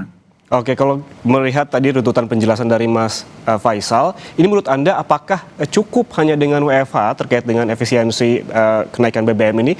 Apa risikonya jika ini jadi solusi tunggal? Ya, jadi saya percaya bahwa kita perlu tidak hanya satu lagi, tapi bauran lagi untuk bisa menghemat BBM, karena khawatir kalau hanya bertumpu pada WFH saja, kita tahu ada side effect-nya terhadap ekonomi. Jadi khawatirnya terlalu dibatasi, nanti ada dampak buruknya bagi ekonomi. Tapi kita perlu ada kombinasi kebijakan. Ya, jadi WFH di satu sisi, tapi di sisi yang lain misalnya ada pembatasan penggunaan BBM bersubsidi tadi ya, kalau kaitannya juga dengan penghematan APBN ya, termasuk juga yang bersubsidi ya. Lalu yang lain tentu saja mempercepat transisi ini yang lebih jangka menengah ya menurut saya, mempercepat transisi energi dari bahan bakar fosil ya ke non fosil sebagaimana yang sudah dilakukan dimulai oleh pemerintah sebetulnya program biodiesel yang sebetulnya sudah ada target ya di sebelum perang ini pemerintah akan menargetkan pada bulan April akan menyetop impor solar karena ada peningkatan bauran biodiesel ya dalam bahan bakar solar itu. Nah ini salah satu langkah yang bagus dan perlu dipercepat ya dengan adanya perang ini semestinya semakin mempercepat transisi semestinya. Oke, mempercepat transisi namun memang masih butuh waktu dan kalau kita lihat juga ada di layar begitu terkait dengan harga minyak dunia yang masih tinggi Mas Faisal di atas $100 per barel. Prediksi dari KOR ini akan membuat beban anggaran subsidi BBM membengkak berapa besar? Nah, kemarin sudah saya sampaikan juga ke Pak Presiden di Hambalang bahwa kalau kita berada pada posisi ICP harga minyak dunia itu di atas $80 per barel saja rata-rata ya, tidak sampai 100 ya. Ini kan hitungannya memang rata-rata dalam 1 tahun ya. Jadi kalau di atas $80 per barel dengan nilai tukar rupiah di kisaran 17.000 per US dollar, nah ini sudah memang akan membengkakkan subsidi energi di atas 100 triliun. Itu tambahannya saja ya. Jadi kalau sekarang misalnya subsidinya 223 triliun ditambah 100 triliun jadi 300 lebih subsidi energinya, maka defisit kita akan menembus 3% terhadap PDB.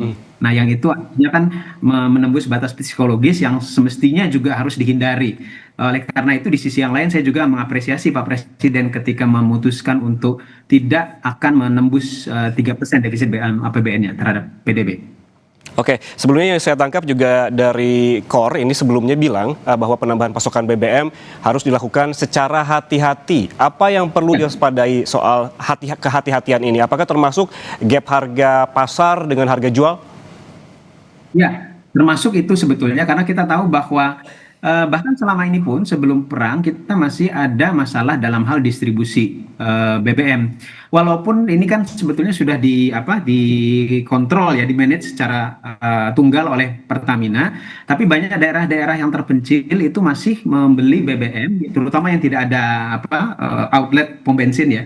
Ini jauh di atas daripada harga yang ditetapkan oleh Pertamina. Nah, jadi masalah harga terutama pada daerah-daerah yang rentan dan ironisnya juga bahkan bukan hanya di daerah-daerah yang tidak menghasilkan minyak ya, tapi daerah-daerah di Kalimantan yang merupakan penghasil minyak pun ada antrian-antrian untuk konsumsi BBM itu Pertalite bahkan Pertamax juga begitu. Nah jadi masalah distribusi daripada BBM itu juga menjadi krusial secara harga dan juga secara kuantitas nih Mas. Selain dari WFH begitu yang dijelaskan oleh pemerintah termasuk oleh Presiden, apa rekomendasi dari KOR agar pemerintah bisa menghemat begitu, berefisiensi selain yang telah dijelaskan tadi, termasuk ini yang bisa dilakukan oleh pemerintah terhadap masyarakat secara sektorial begitu? Ya. Jadi kalau saya memang perlu ada bauran yang saya usulkan bauran kebijakan. Kalau yang penghematan BBM-nya sendiri tadi yang saya sampaikan selain WFH ada pembatasan BBM, penggunaan BBM bersubsidi yang lebih ketat lagi. Lalu transisi energi dipercepat ya yang dari fosil. Tapi kalau berbicara penghematan secara keseluruhan APBN, saya usulkan juga selain efisiensi, ini juga jangan tunggal efisiensi seperti yang dilakukan pada 2025, karena akan ada dampaknya nanti terhadap ekonomi kita. Makanya perlu dipertimbangkan opsi juga realokasi dan refocusing anggaran dari pos-pos yang sekarang tidak terlalu urgent atau kurang urgensinya ke yang lebih urgent yang tanggap darurat. Jadi harus membuka opsi pos-pos bahkan termasuk program prioritas pemerintah kalau memang bisa lebih diefisienkan sebetulnya bisa di refocusing untuk bisa mengisi kekurangan pada subsidi energi gitu. Oke, berarti ada beberapa hal yang bisa direkomendasikan kepada pemerintah karena memang ini bisa jadi bukan hanya jangka pendek, ada juga jangka panjang karena hingga saat ini perang juga masih terus berlangsung. Tadi beberapa rekomendasi termasuk realokasi dan refocusing anggaran, ada juga mempercepat transisi energi ke non-fosil begitu. Terima kasih Muhammad Faisal, Direktur Eksekutif KOR atas waktunya bersama kami di Kompas Bisnis. Sehat selalu Mas. Terima kasih. Saudara jangan kemana-mana karena selesai jeda Sapa Indonesia Pagi akan kembali untuk Anda dengan informasi dari Timnas Indonesia yang bersiap menghadapi Saint Kitts and Nevis di ajang FIFA Series. Pemain mulai berlatih di bawah arahan John Hadman yang dinilai membawa perubahan di timnas Indonesia.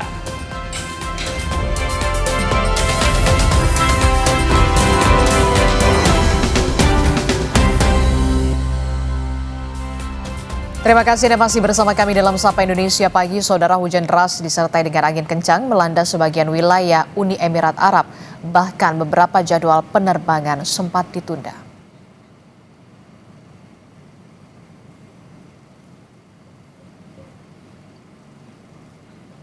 Salah satu wilayah yang terdampak adalah Abu Dhabi. Selain jadwal penerbangan, fenomena ini juga berdampak pada sejumlah ruas jalan yang terendam banjir. Peristiwa ini sempat membuat aktivitas warga terhenti. Otoritas setempat menyebutkan hujan deras disertai angin kencang diperkirakan berlanjut hingga 28 Maret mendatang.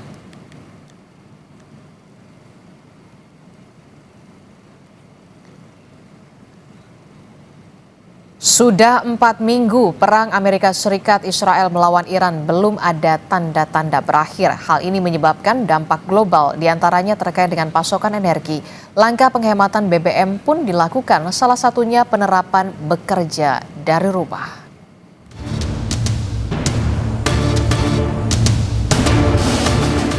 Pemerintah telah membahas wacana kerja dari rumah atau work from home bagi aparatur sipil negara ASN sebagai bagian penghematan dampak perang Iran melawan ASN Israel. Rencananya dalam 1 minggu ada 1 hari di mana ASN bekerja dari rumah. Menteri Dalam Negeri Tito Karnavian bilang saat ini pemerintah tinggal memutuskan hari apa yang akan dijadwalkan work from home. Namun Tito belum mau menjelaskan secara detail soal rencana tersebut. Yang jelas, pemerintah siap jika keputusan sudah diumumkan karena sebelumnya sudah pernah menerapkan skema WFH ketika masa pandemi COVID-19. Saya yakin nggak akan masalah, karena kita bukan pengalaman pertama ini. Ini pada waktu zaman COVID itu kan WFH, bahkan sempat hanya WFO-nya hanya 25%. Kemendagri itu 25%, WFO jalan juga, gitu. Iya. Jadi bukan sesuatu yang baru, kita punya pengalaman. Jadi pemerintah juga siap kalau memang ini akan diimplementasikan nanti ya? No problem. Iya, Pemda juga udah punya pengalaman. Yang saya dengar itu adalah satu hari selama seminggu ya. Ya. Tapi hari apa yang akan diambil biar nanti yang memutuskan nanti kan hasil rapat kemarin akan dilaporkan Presiden. Sementara Gubernur DKI Jakarta Pramono Anung bilang kebijakan work from anywhere masih berlaku bagi ASN pasca libur Lebaran 2026. Kebijakan itu berlaku sejak 25 hingga 27 Maret 2026. Namun demikian, pihaknya akan mengikuti sepenuhnya kebijakan yang diputuskan pemerintah pusat soal work from home. Pramono juga menegaskan Pemprov DKI belum mengambil langkah teknis apapun karena keputusan final soal WFH 1 hari dalam seminggu belum dikeluarkan. Sesuai dengan apa yang menjadi arahan pemerintah pusat mengenai work from everywhere, work from home, pemerintah DKI Jakarta akan menjalankan sesuai dengan ketentuan yang diatur pada waktu itu. Jadi pemerintah DKI Jakarta akan mengikuti apa yang menjadi keputusan pemerintah pusat. Apapun yang diputuskan itu akan kami jalankan. Tetapi karena belum diputuskan, kami belum mengambil sikap untuk itu. Sementara pemerintah Provinsi Jawa Timur akan menerapkan kebijakan work from home bagi ASN setiap Rabu.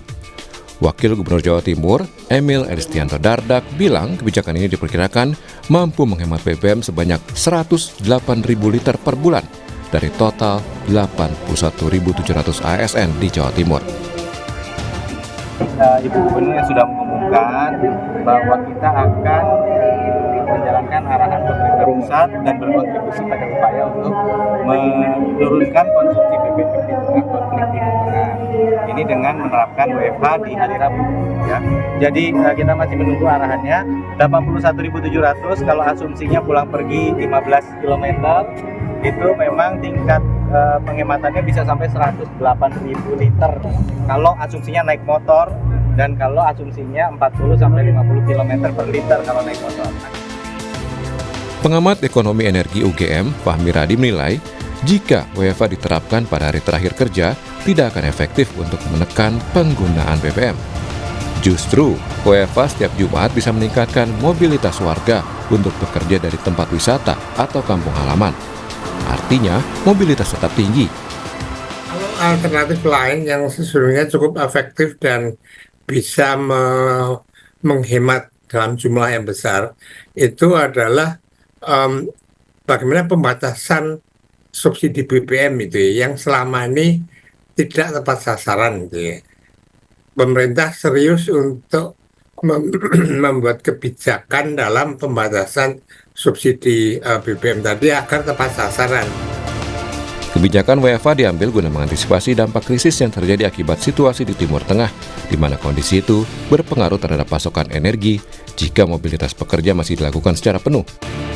Meski demikian, pemerintah mesti melakukan kalkulasi dengan baik agar tidak ada sektor yang dikorbankan. Tim Liputan Kompas TV.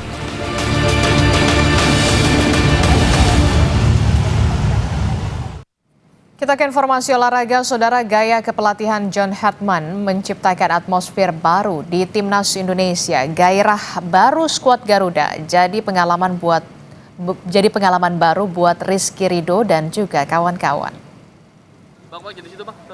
Timnas Indonesia memasuki era baru bersama dengan John Hartman di FIFA Series 2026. Dari komposisi pemain yang dipilih, terlihat ada perubahan pendekatan permainan. Hartman lebih mengutamakan kekuatan fisik dan kerja kolektif dibandingkan kemampuan individu dalam mengolah bola. Perubahan ini dirasakan Rizky Ridho, salah satu pemain yang tidak pernah absen membela Garuda mulai dari era kepelatihan Shin Tae-yong, Patrick Kluivert hingga John Hartman. Bek Persija Jakarta itu menyebut Hartman sosok yang sangat detail dan intensitas latihannya lebih tinggi dari sebelumnya.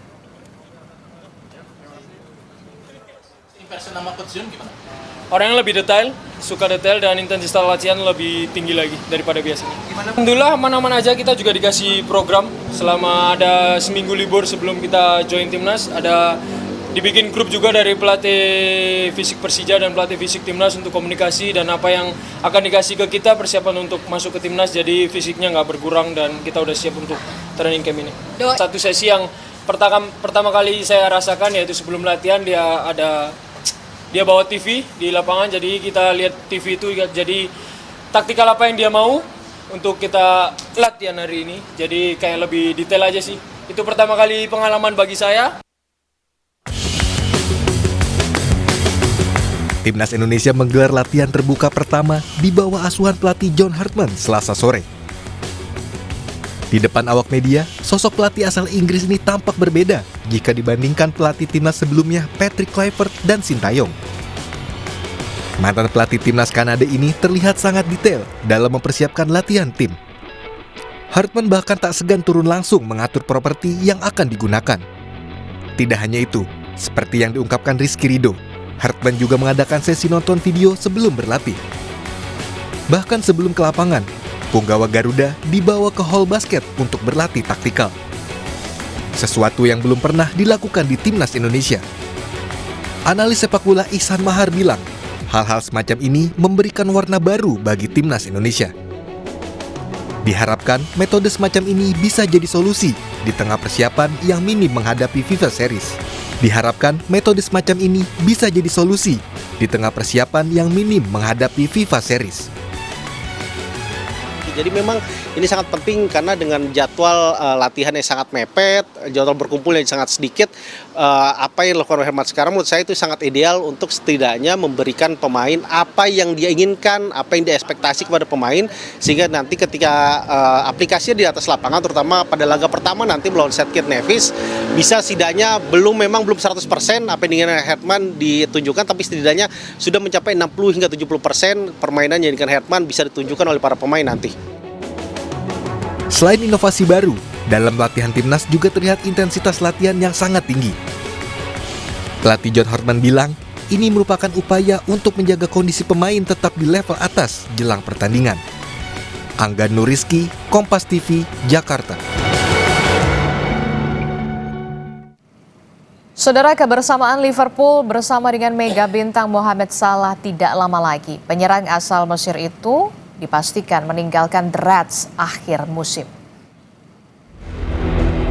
Masa depan Muhammad Salah akhirnya menemui titik terang. Striker Mesir itu mengambil keputusan besar dalam hidupnya, meninggalkan Liverpool pada akhir musim 2025-2026. Langkah yang menutup perjalanan manis Salah bersama si Merah.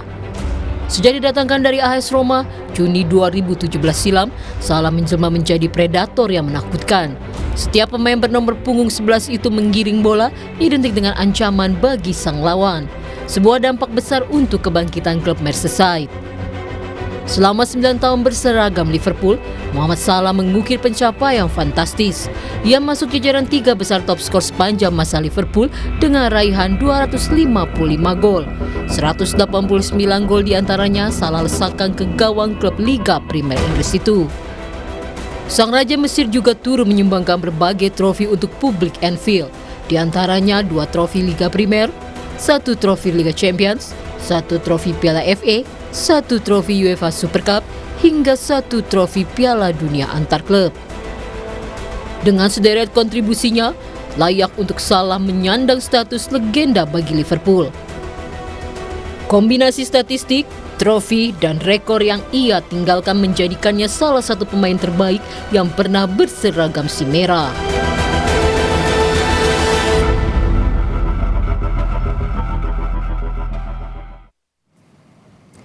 Jangan kemana-mana, Saudara, Sapa Indonesia Pagi masih akan kembali usai jeda. Jadi tetaplah bersama kami di Kompas TV Independen Terpercaya.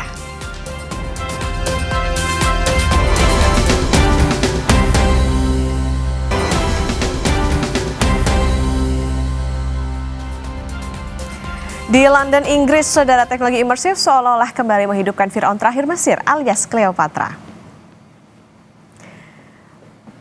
Lewat teknologi imersif, sebuah museum mengangkat kisah hidup Cleopatra menjadi sebuah hologram dan muncul sebagai sebuah realitas virtual. Sebanyak 9 galeri interaktif membawa para pengunjung dalam perjalanan Mesir kuno untuk mempelajari kehidupan dan jejak yang ditinggalkan sang ratu di dunia. Format ini menawarkan cara yang lebih dinamis dengan seolah-olah terlibat langsung dalam peristiwa bersejarah yang pernah terjadi. Selain momen virtual, ada pula 22 artefak asli peninggalan kerajaan Mesir kuno. Pertunjukan ini resmi dibuka untuk umum 25 Maret kemarin.